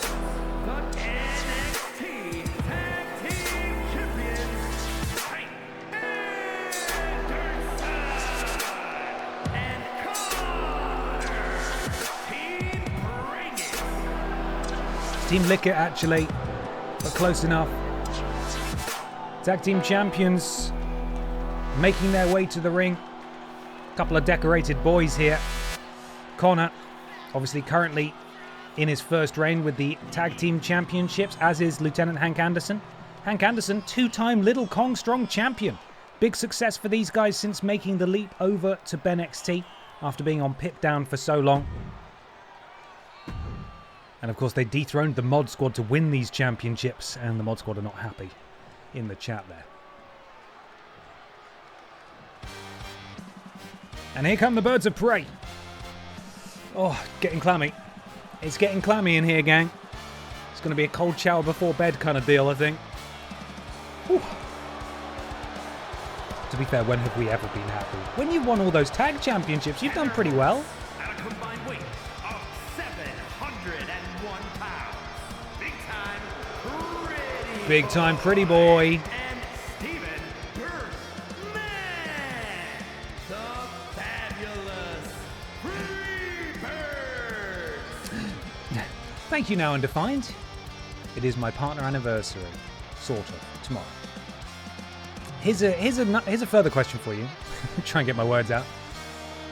In 2 years' time, when it is the 10-year anniversary of Videos, do you think we could get away with doing like a 10-year anniversary reunion stream? Or would people feel really hard done by, understandably, because we did the final reunion... I don't know why I did that. We did the final reunion stream last year, and it was a big send-off, and it was a lovely way to end things. Would it be like just endlessly coming out of retirement over and over again? We're just coming up with new arbitrary reasons to do it. Or, yeah, will you have just forgotten who we are by then? That's the question. I think Mikey will be too busy. He could be, honestly.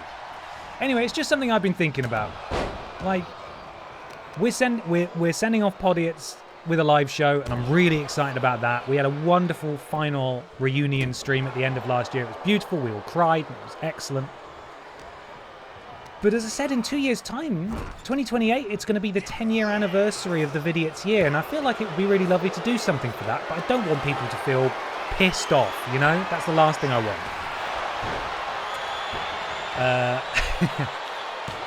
Anyway. It's just a thought I've had. Just a thought I've had. I still watch Vidiots videos. It was such a special moment. Thank you.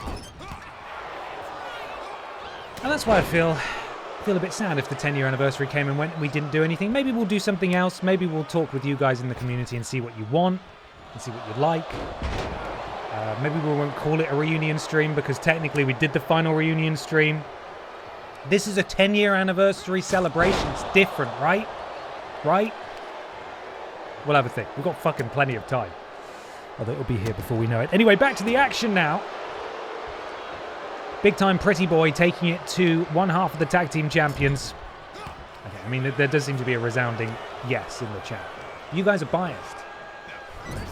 You're biased because you want it, and I want to hear from people who don't want it. So we don't do it. Look at this bit of tag team ingenuity here from the champions. Hank Anderson holding big time Pretty Boy in place while Connor wails on him. We are biased, but we are also the people who matter most. So.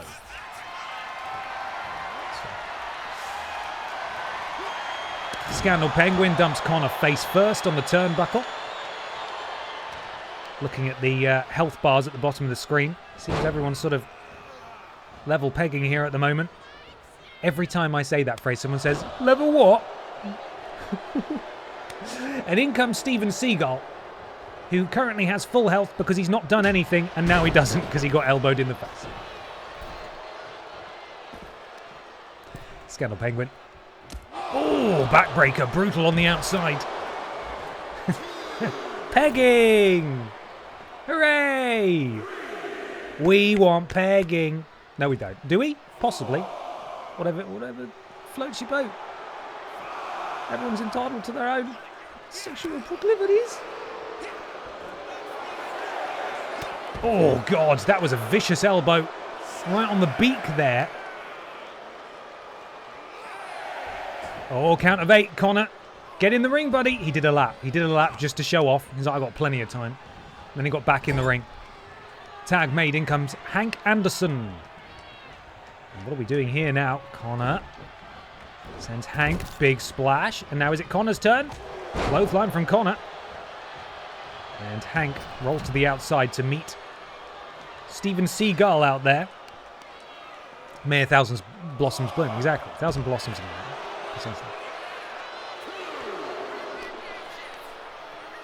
Steven Seagal. Oh no, counter from Hank Anderson. Back into the ring they go.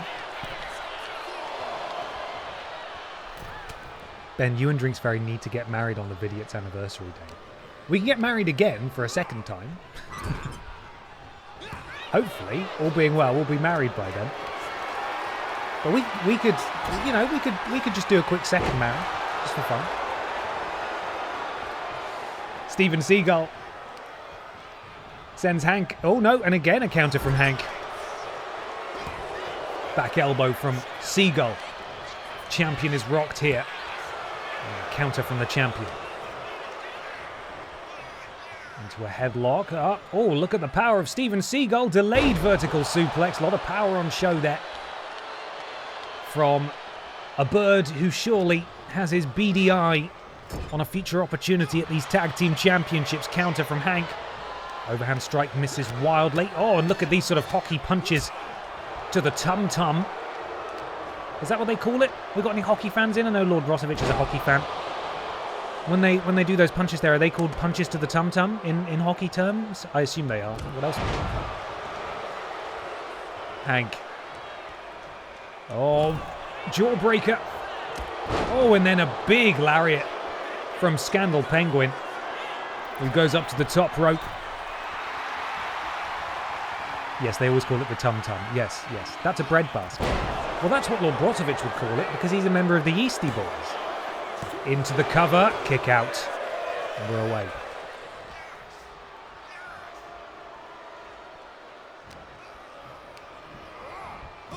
Back into enemy territory, although a right hand immediately, or an elbow, I should say, directly to the temple of Scandal Penguin. And slow as you like, tag made. And we're reaching the point now where everyone's nearing similar levels of damage here. Hank Anderson does have a signature, but he's just tagged out. Diving headbutt from Connor. And a close-up on Steven Seagal's arse cheeks there. Brilliant.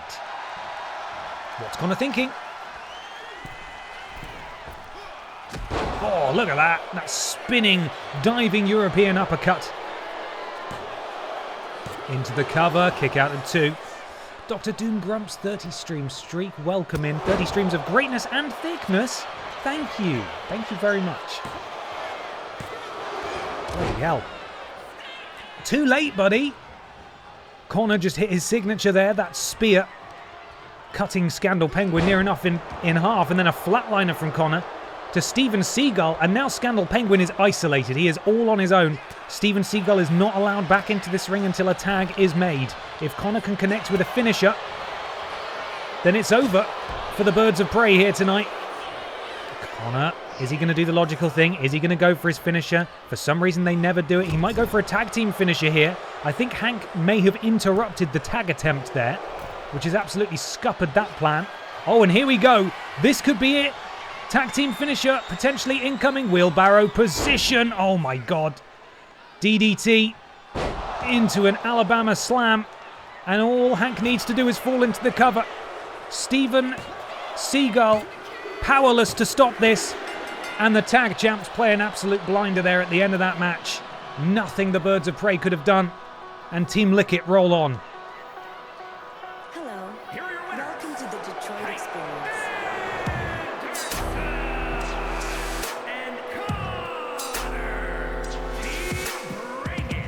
God, I miss Pretty Deadly. They're so good. Anyway, we've got Team Lickett, and that'll do for now. Yes, boy! Big win here for the tag team champions, putting down a prominent team within their own division, potential future challengers. But they've demonstrated here tonight that their reign is absolute. Hold on, I have an update from the statistician. I think it's got that many syllables. Connor and EE Tim both look to have won 5 matches in Season 2. EE Tim has won against Senior Joe and Vent Pervert, Red Thunder Man, the Vent Pervert. Oh, I see. Okay, I'm reading this weirdly. So, EE Tim has won against Senior Joe and the Vent Pervert. That will have been in a triple threat. Red Thunder Man, the Vent Pervert again, Red Thunder Man and Michael Jugson, and then Michael Jugson. We saw that earlier. But Connor has now won the most matches because he's just won his 6th match. So the most oh God, put a bullet in me. The most winningest wrestler of Season 2 is Connor so far. Was it worth it? Was it worth putting me through that? Eh? I hope it was. Oh, bloody hell. So Connor is the most winningest wrestler on the roster. Main event time. You're welcome. Really, it was the Stats Fairy who did that for us. But I had to suffer with the words and the syllables and such. I don't even drink when I do these streams anymore. I'm being a good boy. Still speaking as though I do. So really, maybe I should just drink anyway.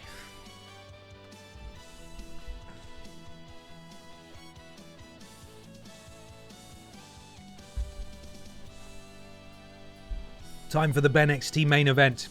Emma the Bear, the BENXT Women's Champion, goes one-on-one with Ann Horse. Please note that it is a rivalry match. There might be shenanigans. Prepare yourselves accordingly. If Emma the Bear doesn't come out first, as she is billed to, then we know something is wrong.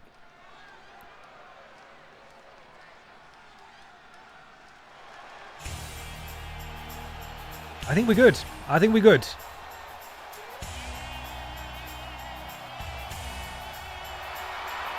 Here she is.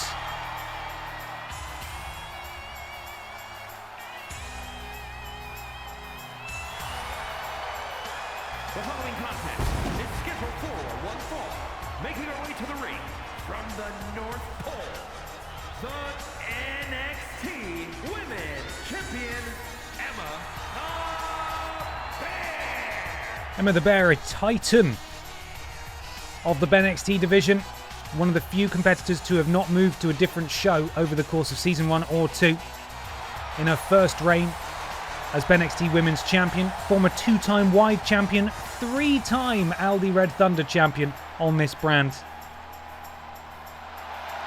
And tonight, she goes one-on-one, as many of you have pointed out, with another animal.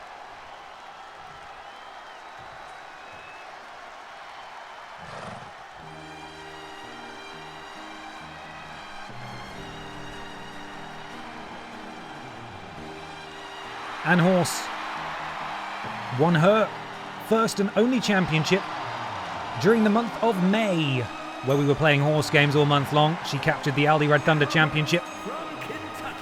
Wearing that limited edition, It's Gonna Be May t-shirt. But she faces a very uphill battle here tonight. While these two do occupy the same championship division here on BENXT, Emma the Bear has done exceedingly well for herself in the prime of her career. And horse very nearly ready for battle here. Seems crazy to me that Emma the Bear has only won a single world championship. I thought she'd won it at least twice, but that is not the case. I've checked. Are they saying BENXT or are they saying BENXT?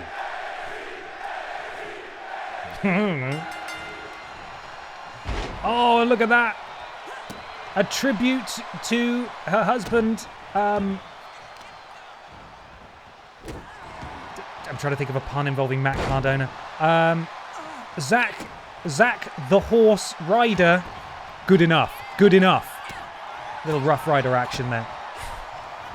Emma the Bear back in control now, though. Look at that fall-away slam from the champion. She's not going to kip up, is she? Bloody hell. The athleticism of the champion cannot be doubted. I was saying BENXT.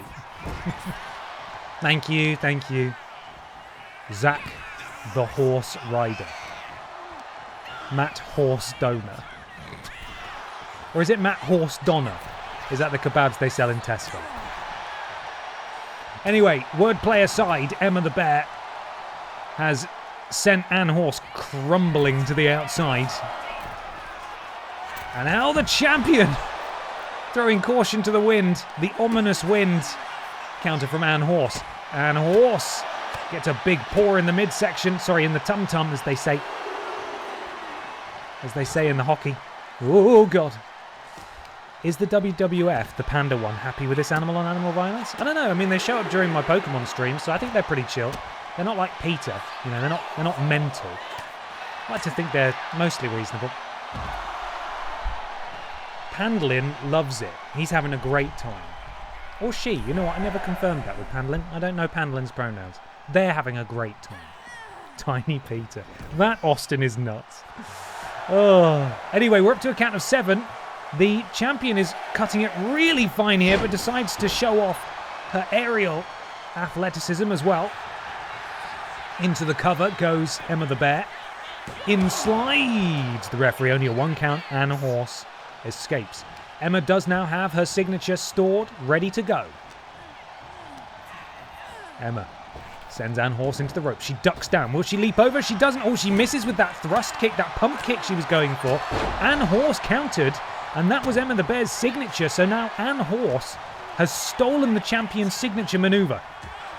And again Anne Horse with the counter. A good showing here by the horse. I went to school with aerial athleticism. Oh my God, Emma! Those felt pretty venomous, those strikes. And you know what, she is probably pissed off. Anne Horse did steal her signature. Oh, hang on. Just a second there. Who could this be? Oh, my God. It's... Where's the music? Shit. That's And Anna. I can't find it. I can't find the music. What's And Anna doing here? And Anna coming to the aid of Anne Horse because they're both Anns? I don't know. Anne Horse falls into the cover. Imagine if she was able to upset the champion here tonight.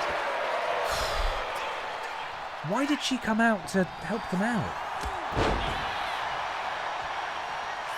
I'm now trying to work out where this music is that should have accompanied her. Anne Horse to the top row. Big splash.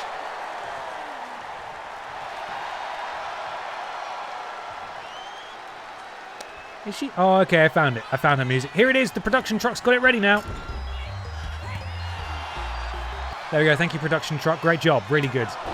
Big European uppercut from the champion. Anne Horse. Flat on her back. Knee across the snoot of Anne Horse. Well, what on earth was Anna of senior and junior Lynn and Eve fame doing out here? Emma the Bear has no business with them. What was Anna doing out here? She's strong. But is she going to do a move? Yes! Double axe handle. Anne Horse getting back to her feet. Emma the Bear. Oh, and there's that kick. And Anne Horse has been busted open. Into the cover goes Emma the Bear. She's hit the hibernation. Oh, but not quite. Emma needs to stay on the attack. She has 2 finishes. Could we be about to see it? Could she be about to hit the jungle skog? She's got her up. She's parading around. Anne Horse, nowhere to go. And there it is. The jungle skog, face first, goes Anne Horse. Count along with her. You could count forever. Emma the Bear victorious against Anne Horse.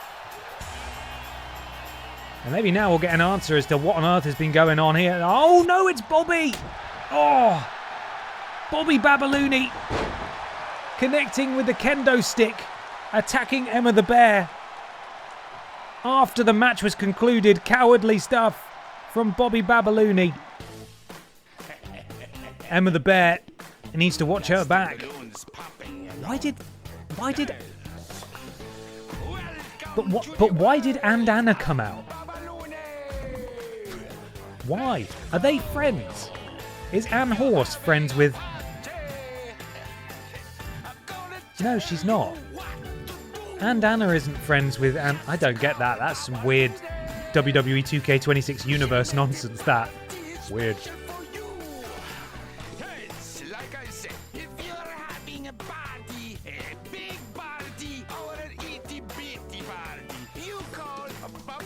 Babalune! Right, let's move on. Next show, my gang. Let's see where we are. So, we've got a pip down to get through, and then we're on the road to Billy in the Bank. So if we can get through pip down, and we can get through Monday Night Babs, ooh, we still might not have a full show of Billy in the Bank next week.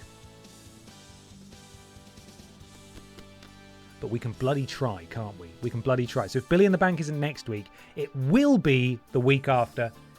Get your businesses submitted to me on Discord if you want your logo put on the mat.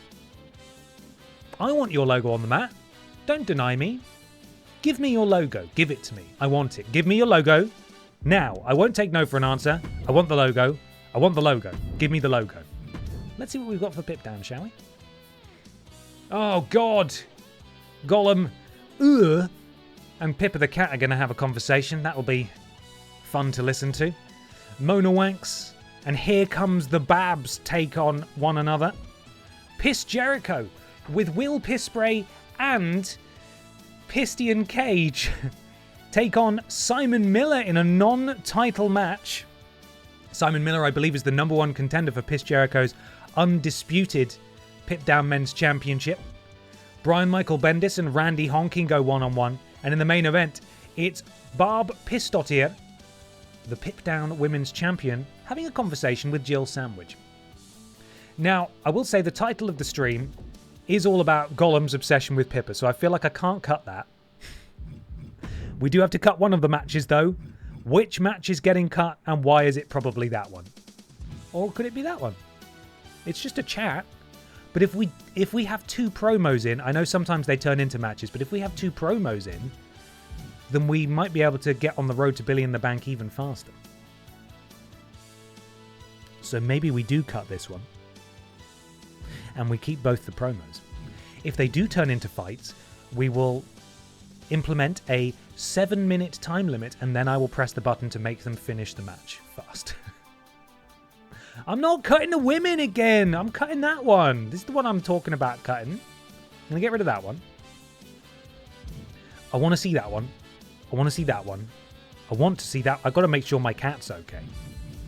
And that's important to the Women's World Championship division. And also, as I said, does mean that we might be able to move on to Billy in the Bank that much quicker if we haven't got a match there. So sorry, Brian. Sorry, Randy. You're not wrestling this week. It's table time. Little Kong Strong Championship. Do you need logos as a specific size or format, and are they just being put in the WGA Benny's streaming bit? I will 100% be submitting my Benny's logo for it. Yes. Benny's streaming bit, please. That section of the Discord. PNG if you've got it. And any size is fine, because quite frankly, once you upload it to the WWE 2K servers to get in-game, it murders the quality anyway. So, any size is fine, as long as it's not tiny, you know? Thank you very much. And thank you for the bits as well, Dr. Goblin. Appreciate it. Okay, so, tables match. Sorry, Randy. Not for you, pal. And we need to put the championship on the line. And of course, our current champion is... it's BB Blocksberg, my favourite guy. Proud member of Bot means bread. And that means that 2 of the energy drink championships are currently being held by Brot Means Bread. What a horrible day. What a horrible day for all of us. Bibby Blocksberg. And now it's wheel time. Hold on to your hats, everybody.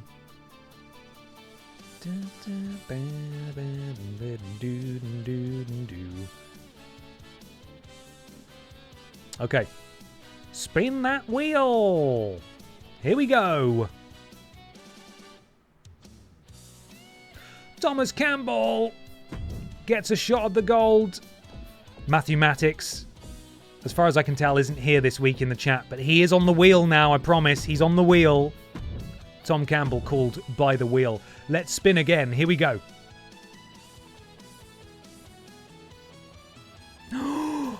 We've got a debut. We have got ourselves a debut in Season 2 of the eponymous Kong Strong. There he is. You can't see him. The wheel's in the way. Kong Strong. There he is.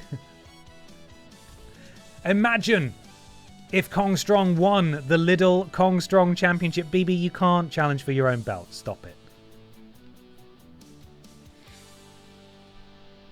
Danny DeVito. Where are we? Danny? Danny? Raise your hand, buddy. Can't see you. And the final slot goes to... Oh, it was so nearly Matthew Matix. So nearly Matthew Matix, but not to be this time around. It is, I've already forgotten. It is Meatface. It's Meatface. How could I forget? How could you forget a mug like that, you know? I was about to say, hang on, what kind of glitch has happened there? Chab's holding 2 titles. Oh, yeah, of course Chab is holding 2 titles. Bloody hell. As is Nathan Cake. It's exciting, isn't it? There we are. Good luck, BB. Good luck. Right, we're going to start this thing off with a promo. If it becomes a brawl, we will do some predictions. If it becomes a match, we will do some predictions. I will set a time limit if that's the case. And we will press the go home button if we need to. Are you ready? Hope you're ready. Because we've got to look at Gollum now. And isn't that just the saddest thing you'll hear today? Let's do it. Sorry. Let's do it. Here we go.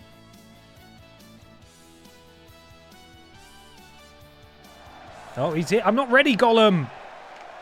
Oh, he's wretched.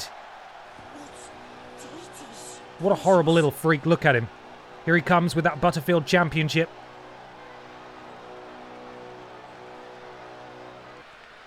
I've been the Butterfield champion for about 6 years now, and recently there's been this little furry thing. Oh. Pippa's and she's not even here, and she's not even going to come and talk to me. So what's even the point? Great promo, Gollum, really good. Another outstanding section here. Really good promo. Glad we kept that one in.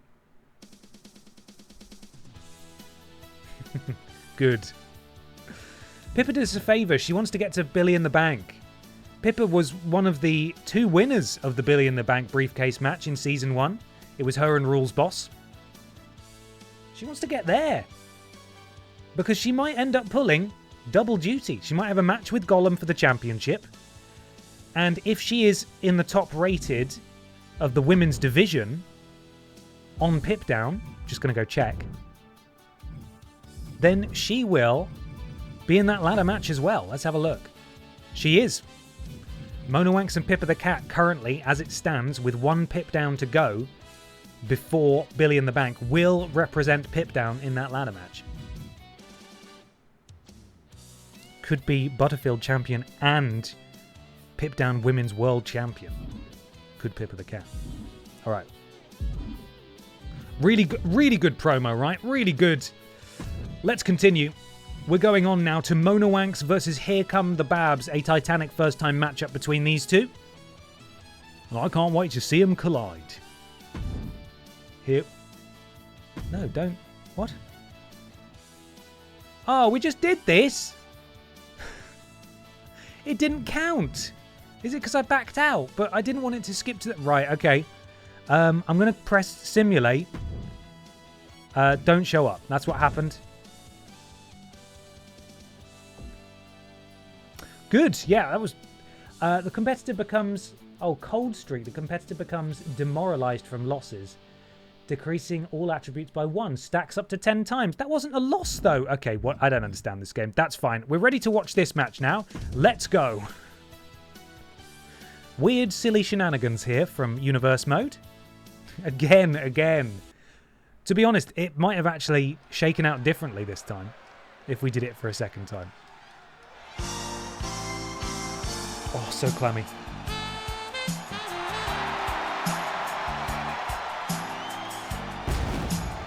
Jeez. The following is scheduled for one fall, making her way to the ring from Beverly Hills, California, Little Miss Wanks is here. Mona Wanks defeated Fanny a few weeks ago in a great, hotly contested rivalry. Wanks overcoming Fanny. Now, setting her sights on bigger, more impressive things. And tonight, that means a legend of the wrestling game. She's only just started wrestling in BENXT here in Season 2, but she's been around for a hell of a lot longer than that, so I want to see all of you on your feet. Salutes to the sky as we welcome the legend herself. Original flavor, here comes the pain. Barbara Pierce.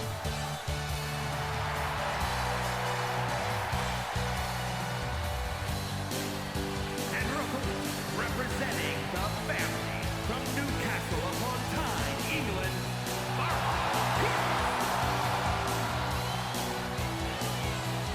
Barbara Pierce, if memory serves, won every single championship in WWE when she was in her prime.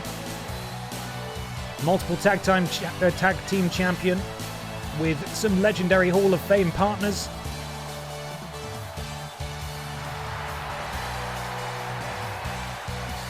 And now here she is, ready to compete under the bright lights of BENXT Season 2. Has she lost a step? We will find out as she takes on game up-and-comer Wanks. Here we go. Referee checks both are ready, rings for the bell, and Mona Wanks with the rush attack takes down Here Comes the Pain Babs into an early cover, hoping to catch the veteran off guards. Referee is there, and a kick out of 1. Nice try.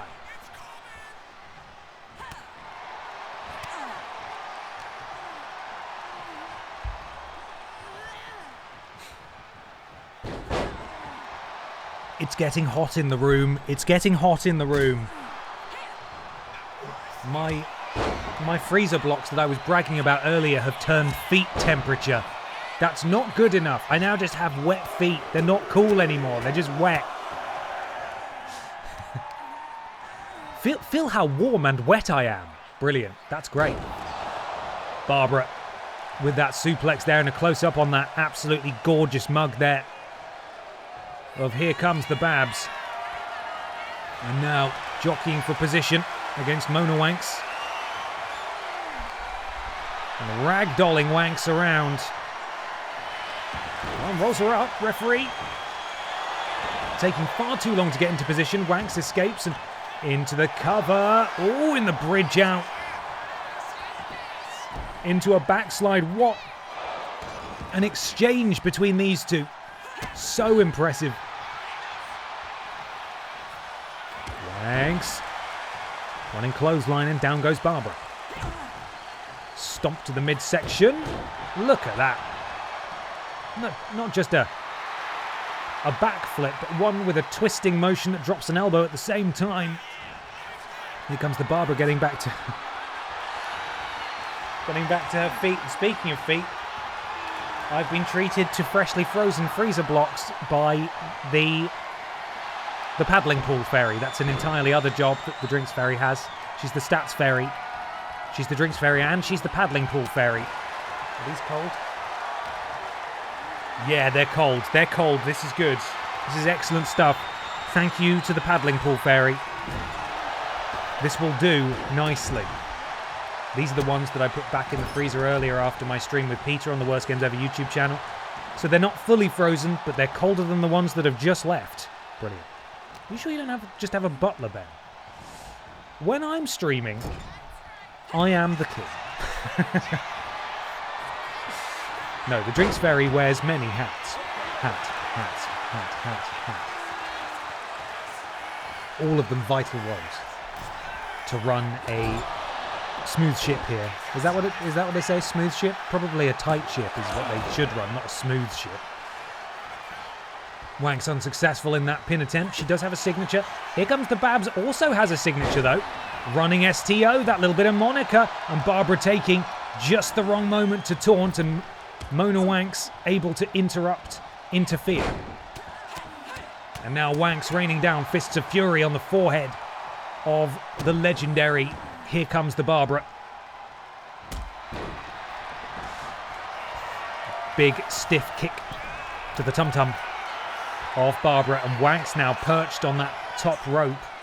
Barbara not able to move out of the way, diving crossbody, connects flush, and Wanks is not done. Up to the top rope. Oh, it's a moonsault. Oh, no. Barbara able to get her knees up. Oh, but she took a bit too long, and Wanks unloading again with several stiff strikes. She's got her signature ready to go, and here comes the Babs.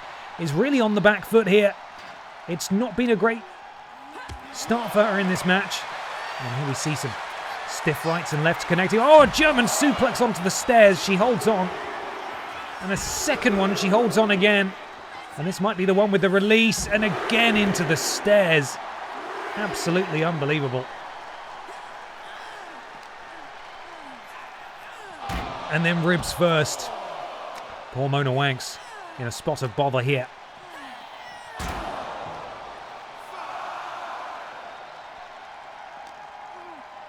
Barbara sends her in again, really punishing her now. Ben, I have to ask, just because I've been wondering for a while, but which Barbara is Sparkle's wife and which is the mother of Piss Dottir? Because I have theories, but that's all. The web that's weaved by the Piss family is complicated and ethereal, and it's difficult to really trace lines between them. I will say that Barb Piss Dottir is the canonical daughter of the Barbara that was in Dark Souls. But as far as I'm aware, we don't have a Barbara in BENXT that was in Dark Souls. We do have Here Comes the Pain Barbara, but arguably they are all the same Barbara. They have just come from different universes. So really, it's, you know, if you think too much about it, it'll keep you up at night. It's a difficult question to answer, you know? There's loads of them, basically. They are all the same. The only one who's really different is Piss Dottir, because she is the only canonical daughter. So Babs is her own mother, essentially. Yeah, exactly. Very holy, or indeed very blasphemous. I'm fairly sure that they mitosize. They reproduce asexually. So a lot of the time, Barbara's just grow someday. They literally grow on trees. Oh, and look at that! Code Wanks from Mona Wanks. And is she about to pick up the biggest victory of her entire career here as the legendary, here comes the Babs, kicks out. She kicks out my toes piss. Thank you, there we are. Do your toes piss? Consult a physician if so. My window's ajar. People will have heard me yell that, but still, it's an important PSA. It's an important piss A. Barbara stomping on Mona. Up and down. Oh, that fisherman buster. Referee is there. Is this enough for... Here comes the Babs to win. No. Your window is ajar? Fuck it. Do we give it a rest, guys? I know we're all suffering from the heat madness, okay? We are all collectively on one tonight. Mona ducked behind. Oh, and it looks like she's escaping the iron grip of Here Comes the Barbara. A forearm to the back and a slap. And Barbara's not going to take kindly to that. Returning it right back to her. Big chop from Mona Wanks. Big right hand from Barbara. Wanks once more. Another chop from Mona Wanks. Question is, who's going to emerge from this exchange with the upper hand? Here comes the Babs. Has a signature. And Mona Wanks now does as well. Oh, and she wrestles her down. Imagine if Here Comes the Babs tapped out to Mona Wanks. Oh, what an undignified way for a legend to lose. She's done it. Mona Wanks has tapped out. Here comes the Barbara. Clean as a whistle. That is quite the upset. And not what I was expecting at all from such a veteran of the game. We'll have to see. Maybe she might leave her boots in the ring after that. That's a devastating loss for our Barbara there. Mona Wanks submitting Here Comes the Barbara. Here is your winner. Playing a hell of a game. What a streak Wanks is on at the moment. Very, very impressive. Wanks marches on. Who knows what's in her future? Oh shit, why is it doing that? No, quit. Quit. Quit! There we go.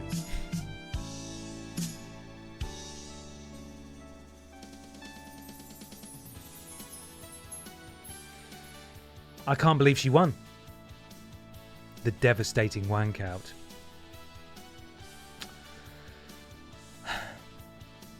There goes the Barbara. Exactly. Here comes the Barbara. There goes the Barbara. Mona Wanks with the biggest win of her career so far. The biggest win. Up next, the undisputed Pip-Down Men's World Champion Piss Jericho, with a couple of his mates in tow, takes on, I'm pretty confident in saying, #1 contender Simon Miller in a non-title match. Will it be Piss? Will it be Miller? We're going to find out right chuffing now, as Simon Miller would say. Just quickly moving on so I don't have to dwell on the fact that the legendary Here Comes the Pain Barbara just lost like that. Pierce it down! The following contest is scheduled for one fall. Making his way to the ring, representing the Union from Winnipeg, Manitoba, Canada, weighing in at 228 pounds, the undisputed SmackDown Men's Champion,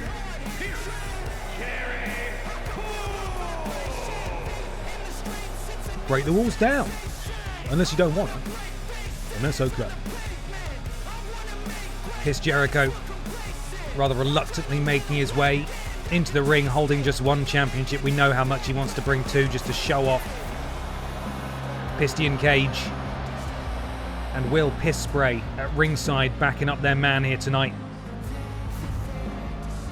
Let's get the #1 contender out here, shall we?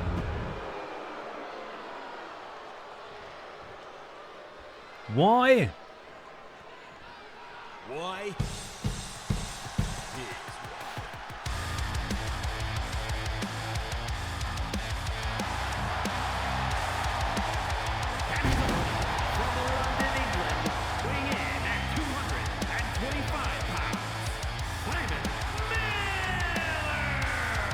Simon Miller's been on an absolute hot streak recently. coming up trumps in a number of his matches, climbing those rankings slowly but surely. And tonight, he finally gets his hands on the undisputed champion, Chris Jericho. He needs to put in a strong performance here.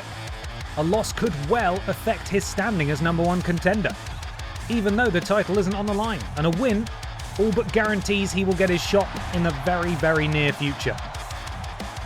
Miller, Jericho, now.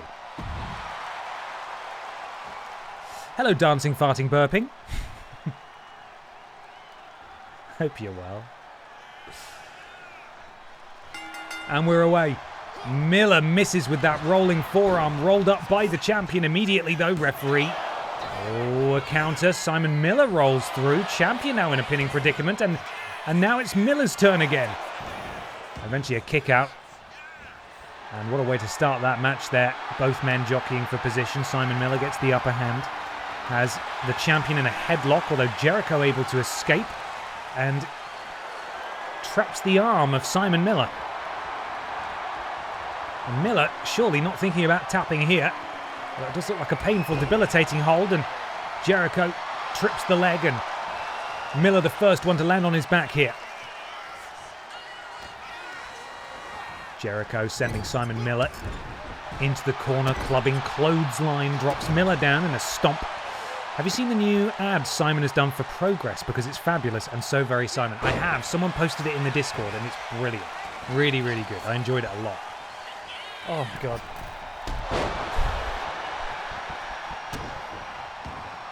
Miller in control now as you saw there. Piston Cage remove the turnbuckle pad, exposing that steel ring. Referee's now going to fix it. Not providing much of an opportunity for either man to take advantage of the referee having his back turned.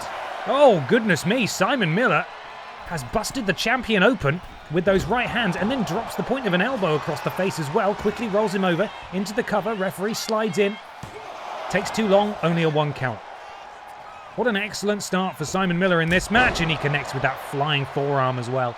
Phil Hughes, thank you so much for the resub. 8 months. Mr. Ben, have another sub. Hope you're keeping well. I'm keeping hot, not gonna lie. Hope you're keeping well as well. Thank you very much. Miller, boot to the tum-tum.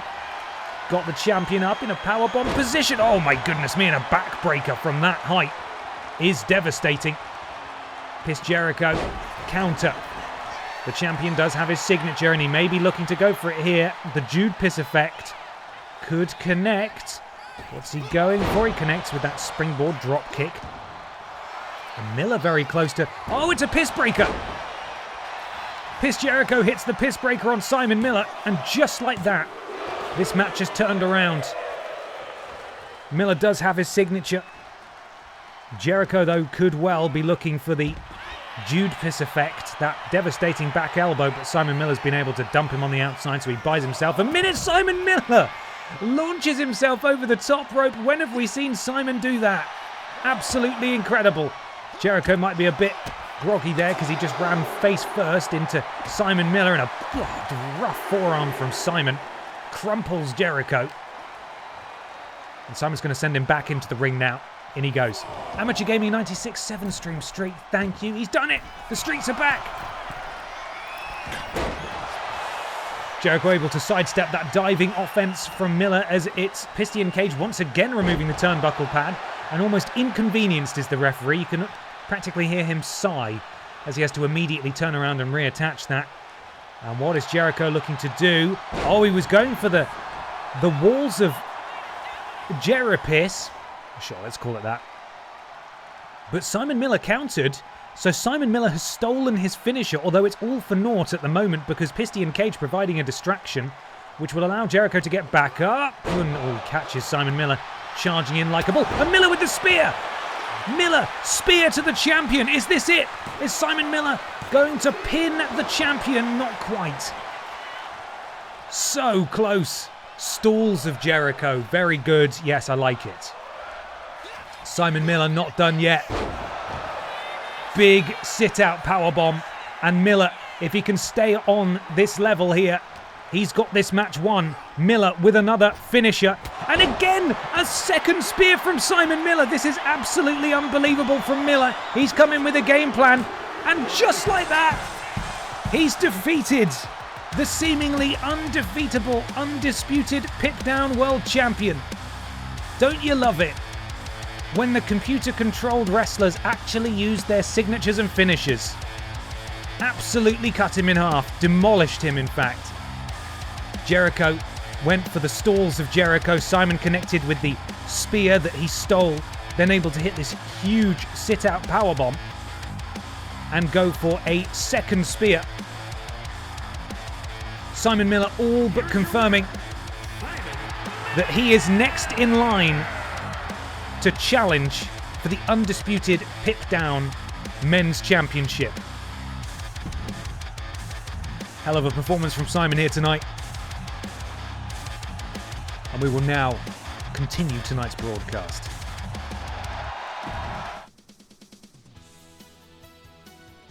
It's Little Kong Strong time, my dudes. It's also EE Tim time. So I'm going to dry off my wet feet. There we go. To be honest, just walking to the bathroom and back, they'll probably be dry. Because it's so bloody hot.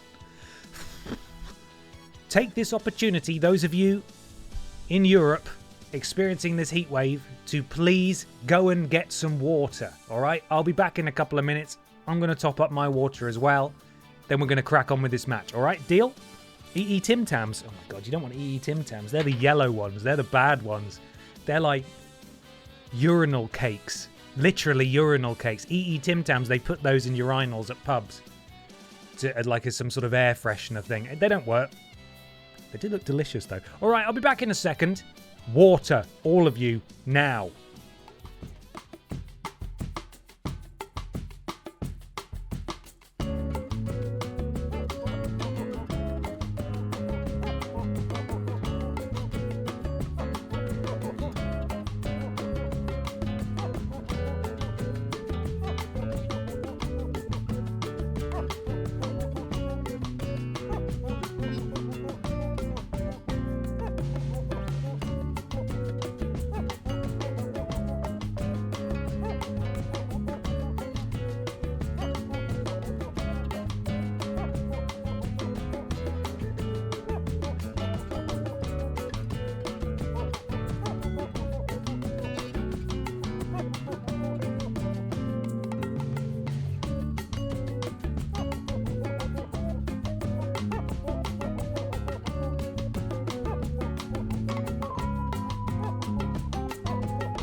Most perturbed by the man cleaning the toilets on your pee time video. Most perturbed. Most perturbed indeed. Alright, we're back. We got water. My feet are dry. I am now wetting the dries, drying the wets. Splash. I'm in. When I first brought this up earlier, when I was getting it ready before this stream, and I didn't have my feet in it yet, I felt a little splash, and I was like, what the hell's that? And it's bloody Pippa. It's like, what's that? I want to touch that. So she touches it, and then she goes with her paw, and my computer is right next to it. Like, don't you be spraying water? Imagine if she jumped into it and then obviously freaked out.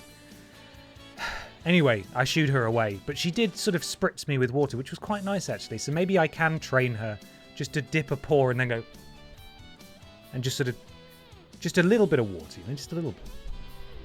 Sorry, Ben, I didn't get water. My fiance instead made a delicious frozen fruit smoothie. Is that okay? Only if you've brought enough for everybody else. But no, that's fine. That sounds healthy and good for you. And but do drink water as well. Do drink water as well. You got to do both. You got to do both. Miss Ben, I got water, but I'm not in Europe. I hope that's okay. That's fine. You are excused. Okay, I need to take a photo of this running order for the music, so let's pan over that. There we go. Lovely.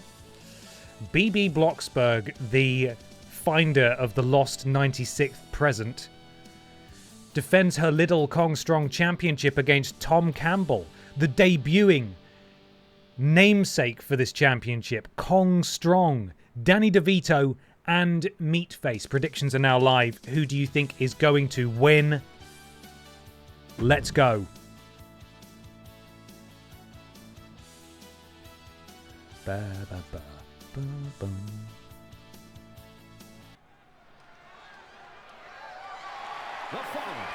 You can get catnip tea bags. That's always funny.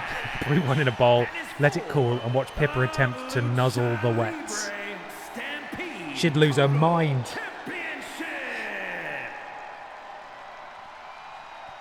Here we go. Little Kong Strong title on the line. And here comes the champ, who for some reason has the default Titantron layout, even though I've definitely set it and double-checked what she should have, and it's not worked, because 2K26, that's why. Your current Little Kong Strong champion, BB Blocksberg. Boo. Boo indeed. Why don't you go hang out with all of your bloody presents, eh? Why don't you go and do that? BB and Tina. Or rather, sorry, BB. Here to defend her crown tonight.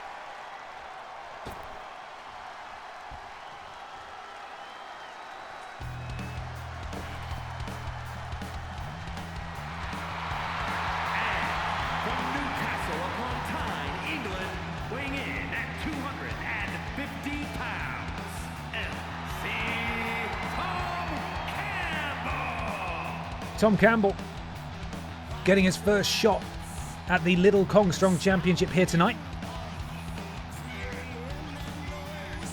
Wouldn't his fantastic golden attire look so much more complete with some extra gold on it?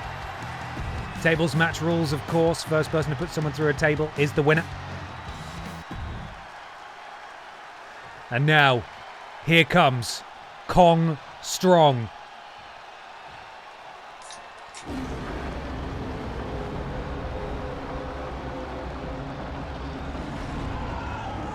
Oh my god!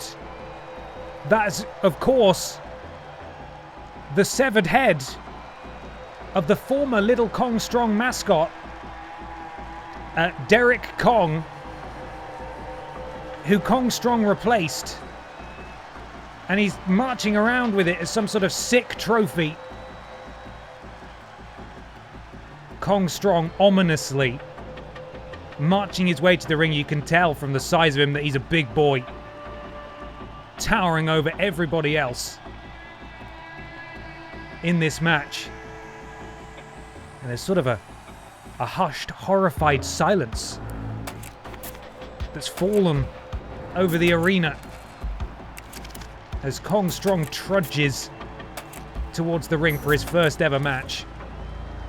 And those with a nervous disposition should look away, because I cannot guarantee that what Kong Strong here will do tonight is entirely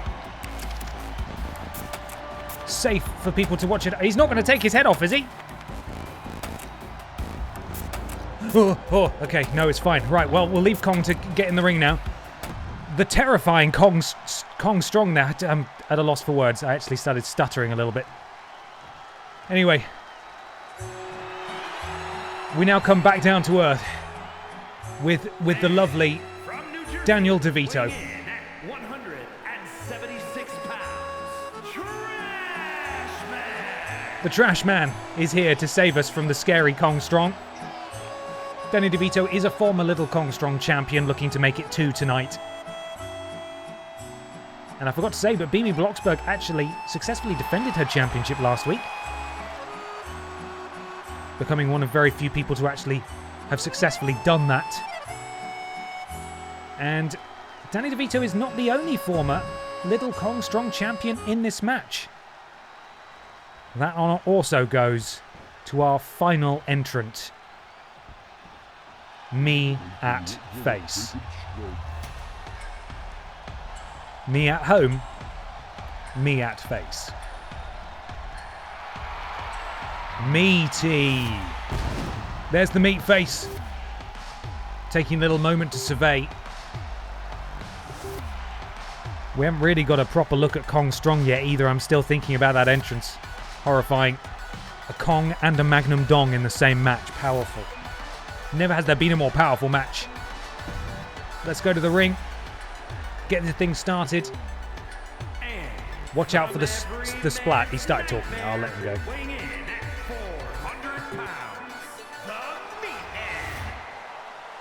Mind the splat. Oh, there's one.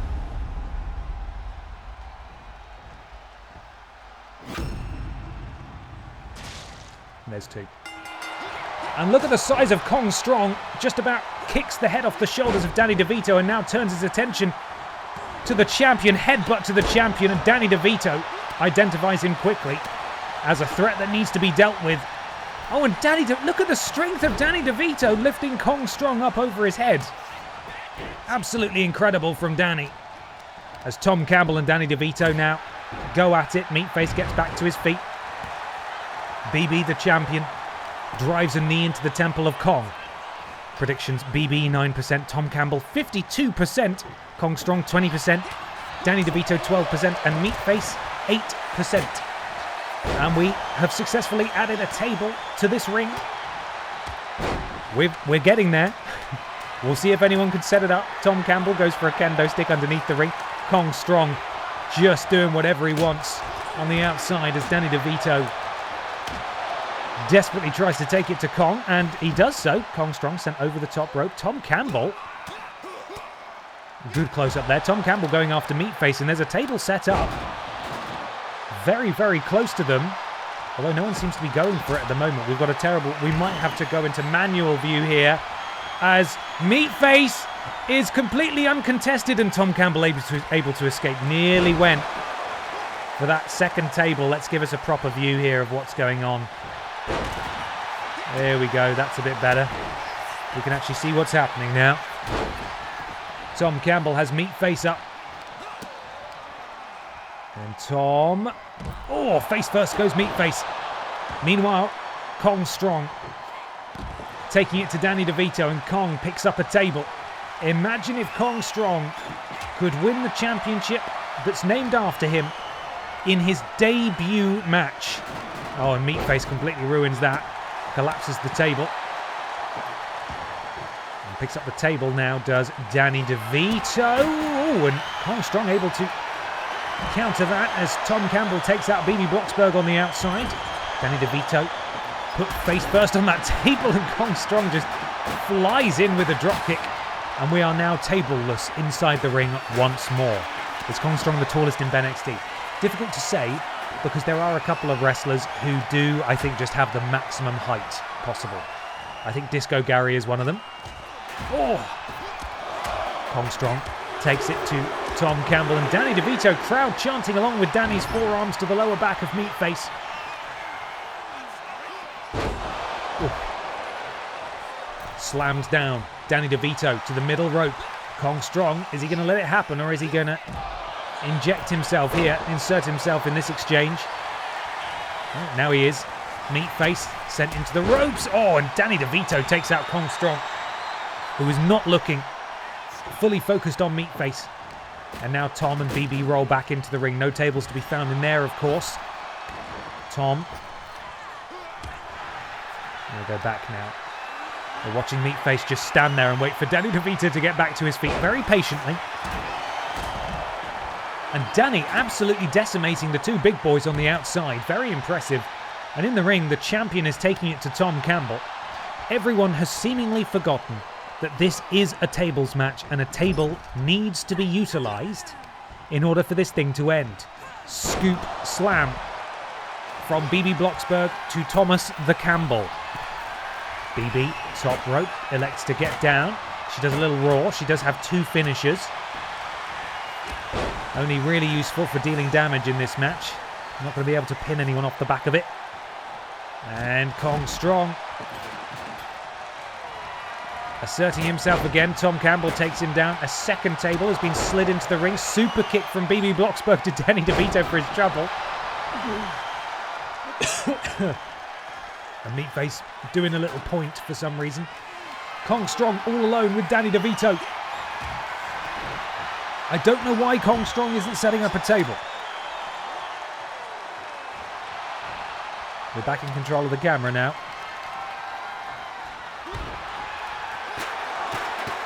Kong Strong picks up the table. He sets it up. Meatface fucks it up immediately. Kong Strong has got to be cross about that. If Meatface is not careful, he's going to be the focus of the second lamp that Kong Strong comes to the ring with during his entrance. Oh no. Kong up to the top rope. Meatface nowhere to go. Elbow right between the eyes of Meatface, and now Kong Strong picks up that table again. Finally gets it set up. Nobody is nearby. It's just Meatface and Kong Strong. Is it Kong Strong's time? Meatface with the counter. At the very last second, Meatface now. Insult to injury. Oh, Kong Strong slips out the back. Cuts down Meatface at the knee. Kong Strong. Meatface counters again. These two jockeying back and forth right in front of this table. Very dangerous position to be in. Meatface double underhook. Delayed, very delayed. Oh, and if Meatface just turned him the other way, he would have won. He would have become the champion. But it's not to be. What is, hello? Help! What is this view? Okay, we're back in control. Uh-oh! Meatface able to escape. These guys are so close. One of these two is going through it, and it might be time. Kong Strong, in his debut, has captured his championship. And Meatface desperately did everything he could to not be thrown through the table. But after all of that, Kong Strong, with the debut of the century, not only winning, but winning a championship, and the championship that is named after him. The terrifying reign of Kong Strong. Oh no. Oh no. Referee needs to get out of there now. And Meatface needs to get out of there as well. A terrifying new presence has arrived on Pip Down. And everybody had better run for cover. Because nobody is safe. I don't know if, hopefully by the time we get to this main event, which is a promo, they will have been able to move Kong Strong on from the ring and hopefully escorted him to the backstage area. Unfortunately for the Pip Down general manager, that being GM Pippa the Cat, she does now have possibly a complete sociopath as a champion, and that might be a little bit difficult to manage. So next week's Pip Down, we'll see if Kong Strong can do it again. Scary stuff. Well, we are ready. It's main event time. It's a promo. The women's champion Barb Pistot here has got some choice words for Jill Sandwich. These two have been taking pot shots at each other for the last few weeks. Could be closing in on a championship match to end this particular rivalry. But for now, they just want to talk. And hopefully it's a promo that's not quite as shit as the one that started Pip Down. We'll find out. Stand by for predictions if indeed this turns into a match. We don't know that it will. Barb Pistotier is here. Pip Down Women's Champion, as yet unchallenged in Season 2.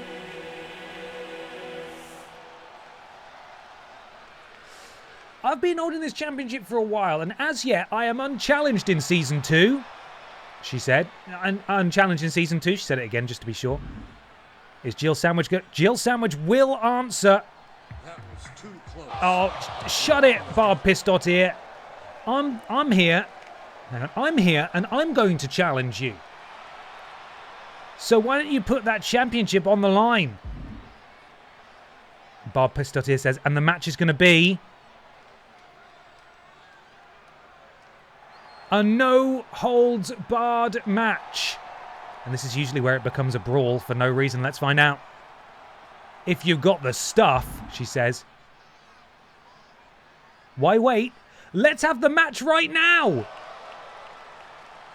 It's going to be a championship match, impromptu. The Pip Down Women's Championship is on the line in our main event. Barb Pistot here is defending against Jill Sandwich in a no-holds-barred match. It's happening right now, commercial-free. Or something, that's just what they say on television. I don't have any control over that. It might be commercial-free, I don't know. Jill Sandwich accepting Barb Pistot's challenge immediately. No holds barred, of course, means that there'll be no count out. There's no disqualification. Weapons are allowed. The person who walks out of this match as the winner is the undisputed Pip Down Women's Champion. Sorry, it's just the men's title that's undisputed. The Pip Down Women's Champion.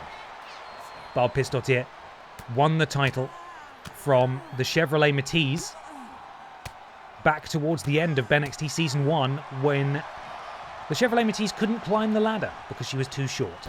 And since then, Barb Pistot here has been on an absolutely incredible run of form. Jill Sandwich, however, is no slouch herself. Was the woman to dethrone the inaugural Butterfield Championship title champion, Lord Brotovich. Held that title for a good while. And in Season 2, she's been training. She's been putting in the time at the gym. And she is very much part of the World Championship picture on Pip Down. And she very nearly pinned the champion right there. And Barb Pistot here powering out. Big clothesline. Down goes Jill Sandwich. Counter from Jill. Boot to the midsection. Sorry, the tum-tum. Oh, and knees to the tum-tum as well. Devastating tum-tum knees there from the challenger. It's been a while since we've had a World Championship match. This is very exciting indeed. Jill Sandwich to the top rope. Barb Pistot's championship reign hangs in the balance as Jill Sandwich flies into the cover. She goes again. I want to kick out of one this time. But you can tell that Barb Pistot here is getting tired. She wasn't expecting to fight tonight. DDT from Jill Sandwich. Jill in the corner. Looking to do something. Oh, misses with that. And the champion dropkick. Jill Sandwich on the floor. On the champion about to showcase some power here. The deadlift powerbomb. And Barb Pistot here. Worried expression plastered on her face. She's not worried about this match. She might be. She just generally looks worried most of the time. She is following in the footsteps of giants, of course, in her family. Being part of this family. Was the second piss to go through the hellish torment of Dark Souls. And she looked worried the whole time. And Jill Sandwich may be starting to feel confident here. She was confident enough to accept this challenge or insist that it take place immediately. Mind games being played by the Sandwich, the master of unlocking, Jillian. And we could walk out of here tonight with a brand new world champion. And quite frankly, Jill Sandwich may have Barb Pistot here dead to rights already. She manages to connect with that knee to the temple. She's got her finisher. She could go for it at any moment, but she'll need to get her back in the ring to pin her. Well, I said that there were no countouts. I was a liar. Sorry. It's no holds barred, but apparently countouts are still a thing, which does mean that Barb Pistot here could retain via countout. The title does not change hands via countout. And Jill Sandwich Could well be looking for the master of unlocking. I forgot what her finisher is. Up to the top row. Elbow drop misses. Barb. Stiff right. And here we go again. Chop from Barb. Chop back from Jill.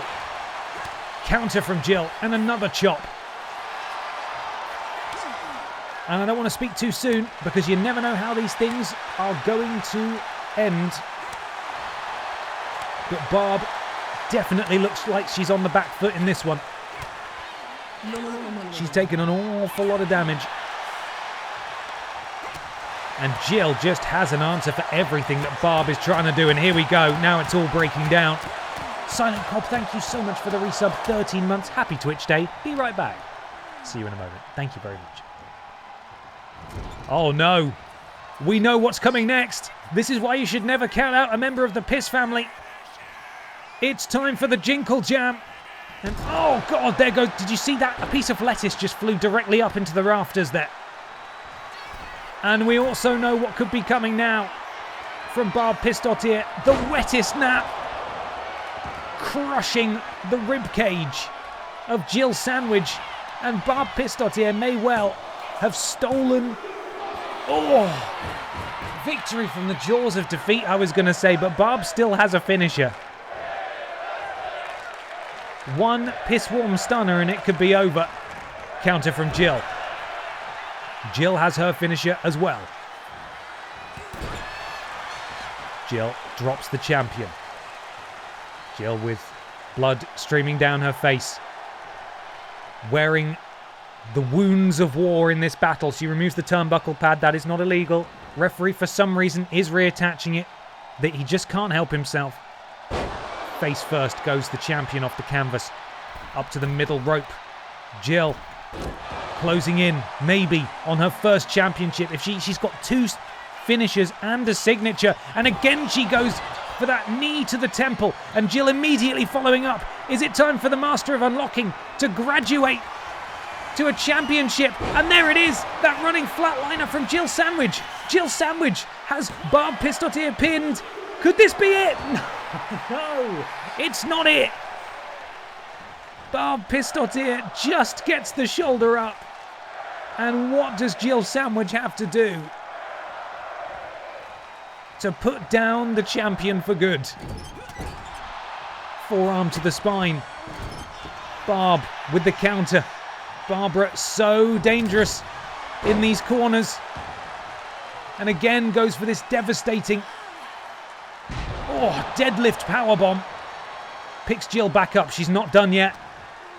We could be closing in on the end of Jill's aspirations to become a world champion. It's all been building to this.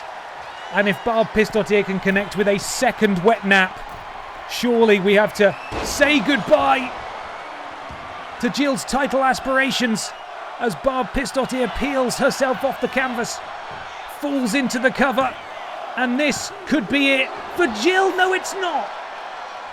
Jill Sandwich still alive. Barb Pistottier didn't do quite enough.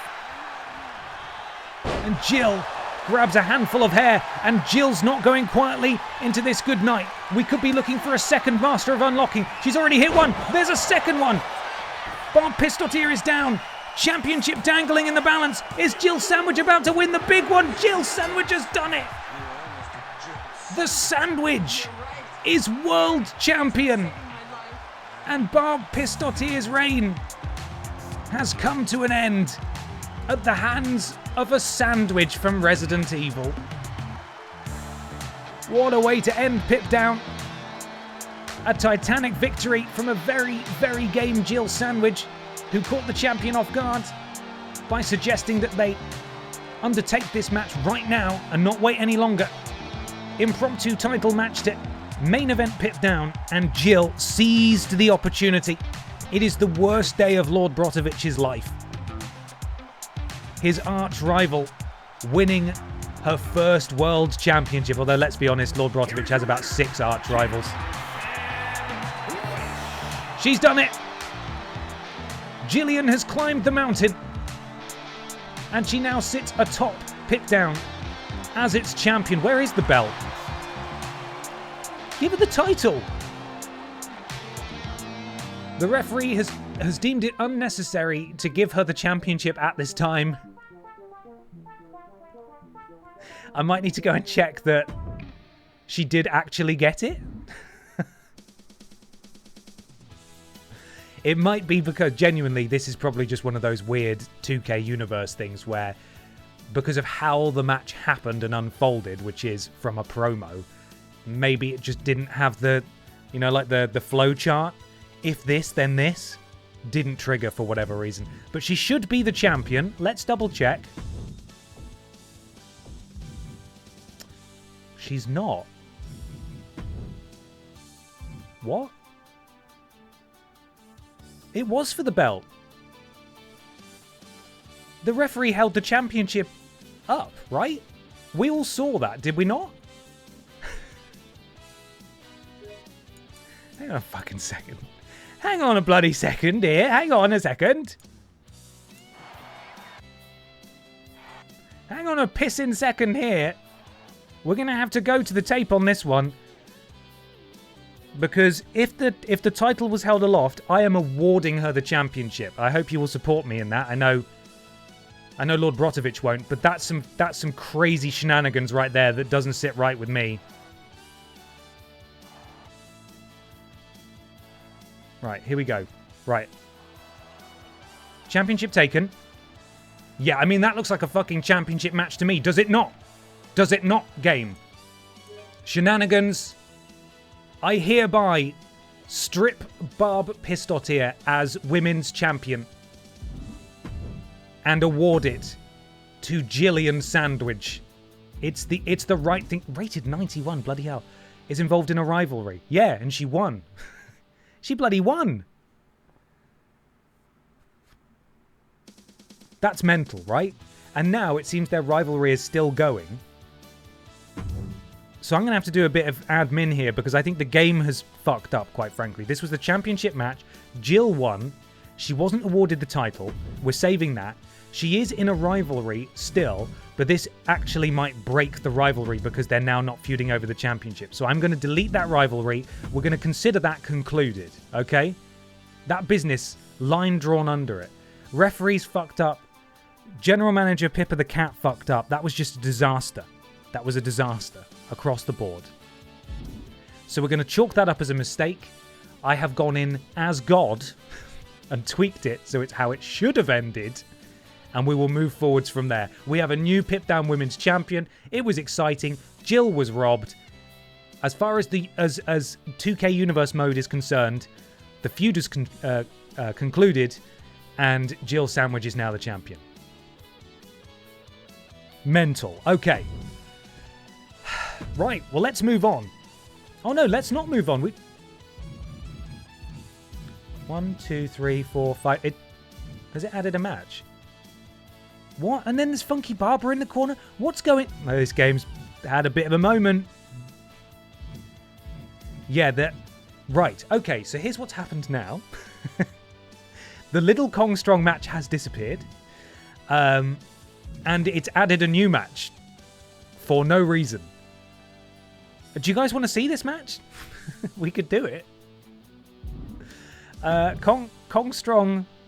is the champion, right? That one surely went through okay. Fuck's sake. This game? Oh no, there's not... Oh, it's not a fucking division, is there? Hang on. Hang on, I'm in the wrong place. Championships. Yeah, okay, that's right. That's right. I'm still lost. Why is Simon Miller not champion? Because that wasn't a championship match. That was just a match. Babs is still champion. What's going on? What is going on? Stop it. Stop it. Am I going to break the game here? Words need to be had with GM. Ms. Pippa there. Jill Sandwich champion. Done. Are we okay? Rivalries. That rivalry is done. Good. Let's go back in. Check the divisions now. Yep, Jill Sandwich's manager. Divisions. Barb Pistotier, bottom of the pile. Oof. To the back of the line with Barb Pistotier. Right, that's worked. Now let's go into continue show and see what that's done. Okay, right. Apparently Ben was in Pippa. I don't fucking... Yeah, we've broken the game a little bit by fucking around with stuff while it was still in a feud. Screw it. We've got an additional match on Pip Down, okay? We've got one additional match. Billy Ray Walrus versus Brian Michael Bendis. This is an unexpected treat. Let's do it now. That's enough admin. I don't mind admin at the best of times, but that was annoying admin that didn't make sense. And I shouldn't have needed to do because the game tried to fuck on me. And it also tried to fuck on Jill Sandwich as well, and I won't stand for it. I won't stand for it. Anyway, here's Billy. He'll make us feel better. But that's not what makes me mad.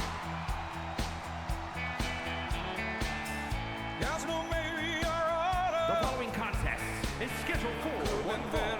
Making his way to the ring from Newcastle upon Tyne, England, weighing in at 336 pounds,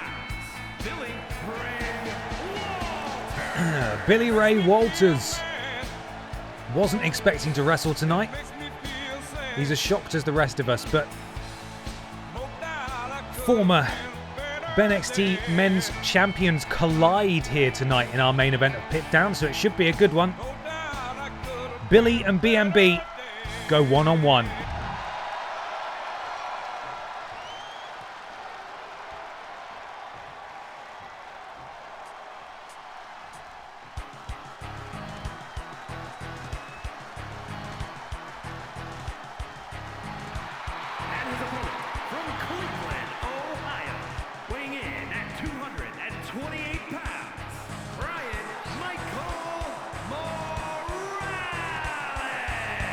Brian Michael Morales, he done Miles Morales, just in case you didn't know. Former two-time BENXT men's champion, both men seeking their fortunes now on Pit Down. We know where the division stands in regards to the undisputed men's championship, and that is Piss Jericho is the current champion, but he lost to Simon Miller earlier tonight. And here we go. So a victory here could set one of them in good stead to potentially challenge Simon Miller, should Simon Miller manage to dethrone Piss Jericho at the next available opportunity. Jawbreaker from BMB. Billy Ray Walrus falls down. Oh, look at that bottom rope. Springboard moonsault.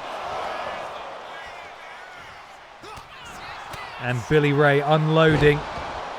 Scoops up and takes down BMB. Time-honored tradition here on Pit Down BENXT and Monday Night Babs for a number of members of each roster to adorn themselves with a suit before battle. Lots of kicks and strikes. And yes, I agree. The jank is it's annoying sometimes, especially when it like deletes stuff, which it hasn't done in Season 2 yet. Knock on wood. But it is funny. It's funny where it fucks up. Right. Brian slingshots over. Looking to take it to Billy Ray. Springboard. Heads as his takedown. Billy to the canvas. Off the ropes. Walks straight into a back elbow there. Billy with the stamp. Back elbow to the lower back of Brian Michael Bendis. Billy staying on the attack. Knee in the lower back and wrenching back on the neck of Brian Michael Bendis, who manages to escape. And looking for a roll up here. Referee slides all over the place, but doesn't quite get there in time to start counting. As Brian continues. Oh, what's he doing here? Oh, I think the mass and the heft of Billy Ray Walrus was so much that Brian couldn't actually get stuff going there. Connecting with the strikes and takes down Billy Ray once again. Brian tries to assert himself, but a running STO, little bit of moniker from Billy Ray Walrus. And as Brian Michael Bendis and Billy Ray both have signatures at this early juncture, moving at a breakneck pace this match. Counter from Brian, who slingshots over and staggers Billy back a few steps, and now walks him over to the other rope. Brian sends Billy into the ropes, slides under, and here we see the Lucha Libre stylings of Brian Michael Bendis on full show. Oh, and look at that! The moonsault attempt from Brian Michael Bendis, and Billy Ray gets his knees up.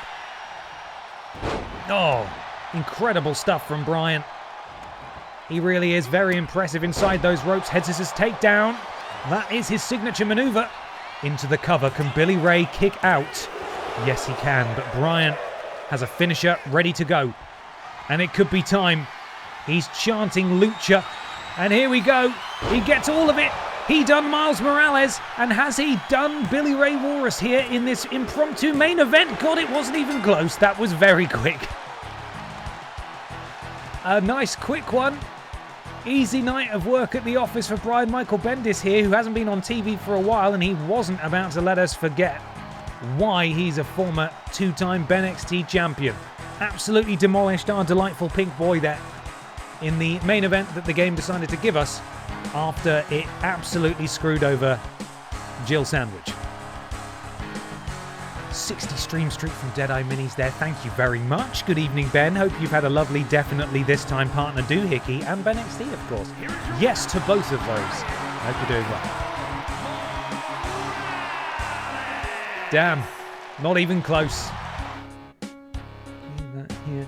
People in the house, put your hands in the air, because if you don't care, then we don't care. I can't sing too much more of it because that was so good and so accurate that I would have been done for copyright there. Dangerous.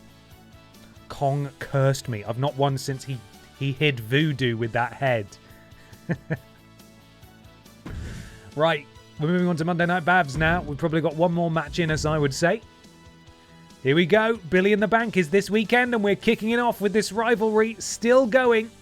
Les Freaking Go versus the Drinks Fairy 3. Les Drink 3. Les Freaking Go has a victory. The Drinks Fairy has a victory. Tonight, we could decide it once and for all. Additionally, Tavish goes one-on-one with Fanny Craddock. Paul Schnauzer and Shauna go one-on-one. Triple Flush and Peter Austin square off, and in the main event, Chris Redfield and Leon Sex Kennedy are going to have a chat. It's marriage counselling. That's what it is. Now we have to cut a match for the Energy Drink Championship, and I believe, if I check my wonderful spreadsheet here, last week it was defended in a tables match, which means this week it will be defended in a battle royal. Cut Tavish. Poor Tavish. Every time he appears, it's like, nah, get rid of Tavish. Cut him. Cut Tavish. Cut him.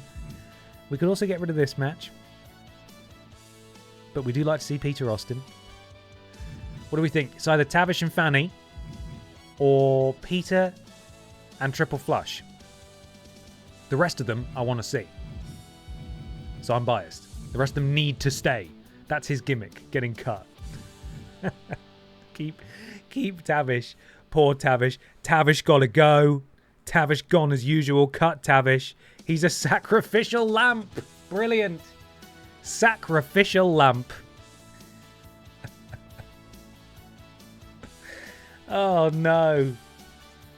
I don't like looking at his face, not gonna lie. Yeah, that's a reform voter if I've ever seen one, you know what I mean? Right, that right there. That's one of them. Okay. Sorry, Tavish. Sorry, Tavish. And Fanny Craddock as well, I suppose. Yeah. He's a roundabout painter. Is that boy? Okay. And who is our champion? It is, of course, Cakey Two Belts himself, Nathan Cake, who's on an incredible run at the moment. Nothing against her, it's just Tavish. Yeah, exactly. Righty ho, let's spin this wheel and then we will do our final match. One last wheel spin, what a treat, eh? One last wheel spin. If I can find the window, that'd be really useful. There it is, I've got it. Hello, Bluesy Star, how are you? Unfortunately, you're not in time to catch Nathan Cake. We're just finding out who he's going to face next week. But you are in time for Les Drink 3. The Titanic conclusion, question mark? I don't know. They'll probably keep fighting. You know what they're like. They just love to punch each other. Right. Where's my wheel? There's my wheel. Here we go. Who doth the wheel call? For whom doth the wheel call? Toll? Lol. It's Santino Marella.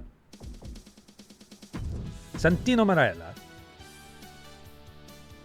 1, 2, 3. Yeah, that's right. 4 slots remain. 4 more wheel spins. Who is next?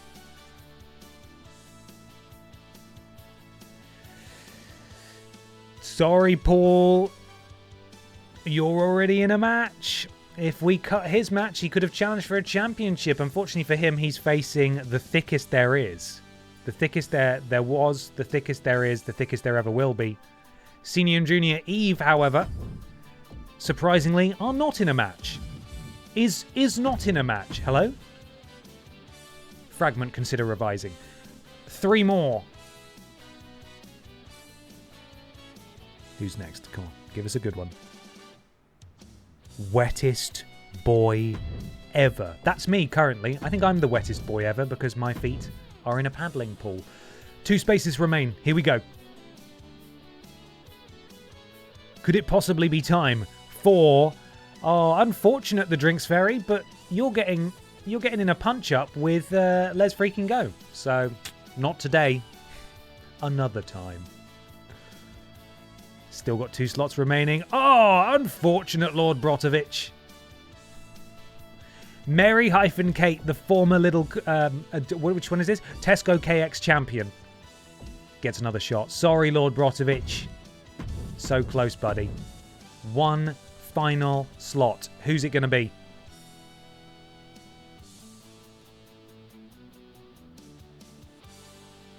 Pernellen Durson?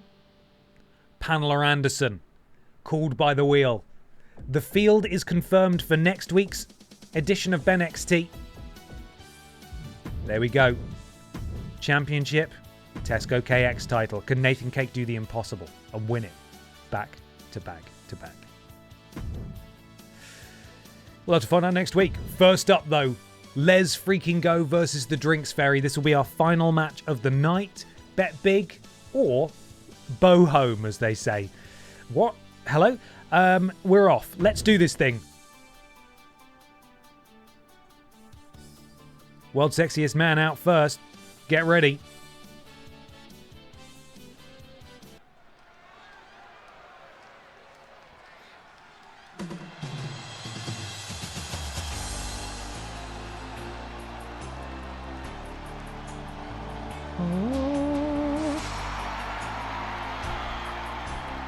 Isn't he magnificent? Is scheduled for one fall, making his way to the ring from Sana, Yemen, weighing in at 100 pounds. Lex Franklin. 100 pounds. Man's been losing weight. Here he is with his impeccably styled body and facial hair, asymmetrical face, flower crown. He really is the total package. Les Luger. That was stupid. Here he is, Les Freaking Go, coming off the back of a big victory over the Drinks Fairy last week, looking to go back to back tonight. Don't forget the world sexiest splash. Absolutely. I'll do my best. And here comes the fairy, a woman of many talents. Stats, foot bath, and of course drinks. And his opponent from Newcastle upon Tyne, England,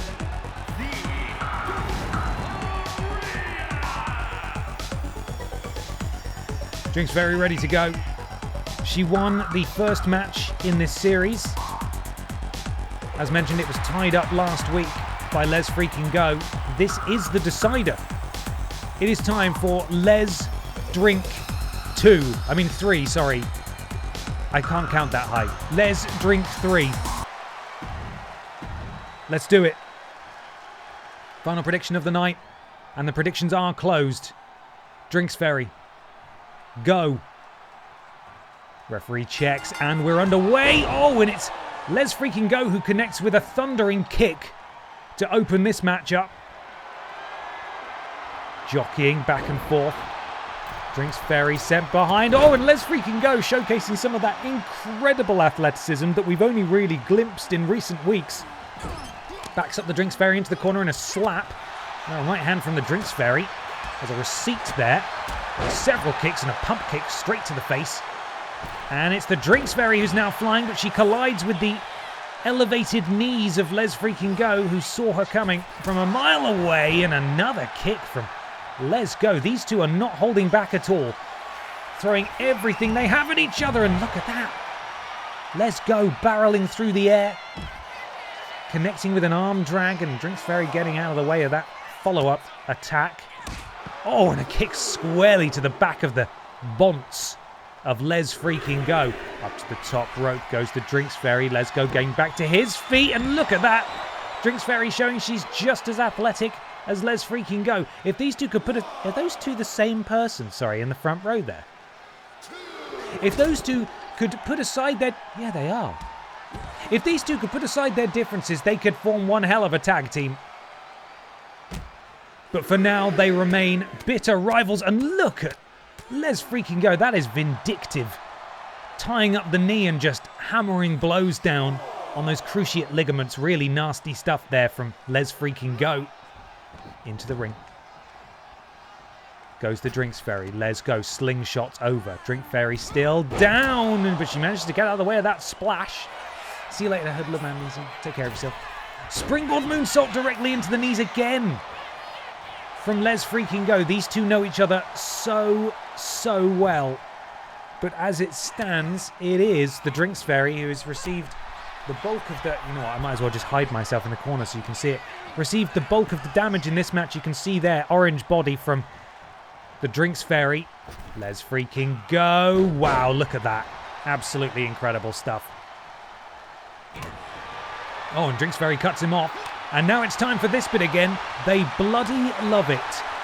I actually turned down the likelihood of this happening on a slider, but they still do it every single match. And it's Les Go who's really hitting the big strikes so far. Drinks Ferry returning fire as best she can, and now she gets a counter in, and she lands a couple of stiff shots of her own and a drop kick, and Les Go taken down by the Drinks Ferry, who does have her signature. And what's it going to be? Up to the middle rope? Oh my God, look at that. Into the cover. Is she about to go up 2-1 in this? No, not quite. Well, I for one am shocked that something set by a slider on this game hasn't quite worked. Me too. Me too.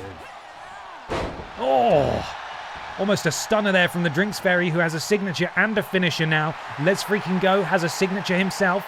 Drinks Ferry maybe setting up for something. Headstand and then a Bronco Buster, a little bit of one anyway. And Les Go rolls to safety, but Drinks Ferry is not done. Counter from Les Go. Oh, Drinks Ferry caught that kick. Sweeps the leg.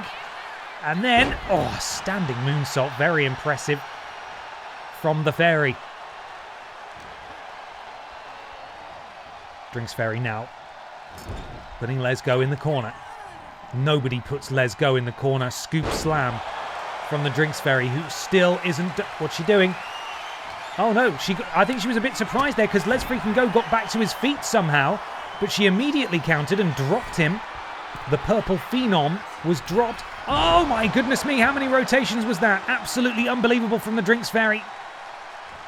And now she's got 2 finishers. She connects with that springboard moonsault into the cover. Just the exclamation mark there, really, and Les Go kicks out. Drinks Ferry versus Stats Ferry when... I think the Stats Ferry is admin, but I might be mistaken. Les freaking Go rolls out the way, and look at that, cartwheeling back elbow. Drinks Ferry really starting to roll. Les Go with the kip up, though. Neck breaker into her. Oh, he manages to get her down into a pinning position. Rolls it back, does the Drinks Ferry. This could have backfired. Oh, not quite.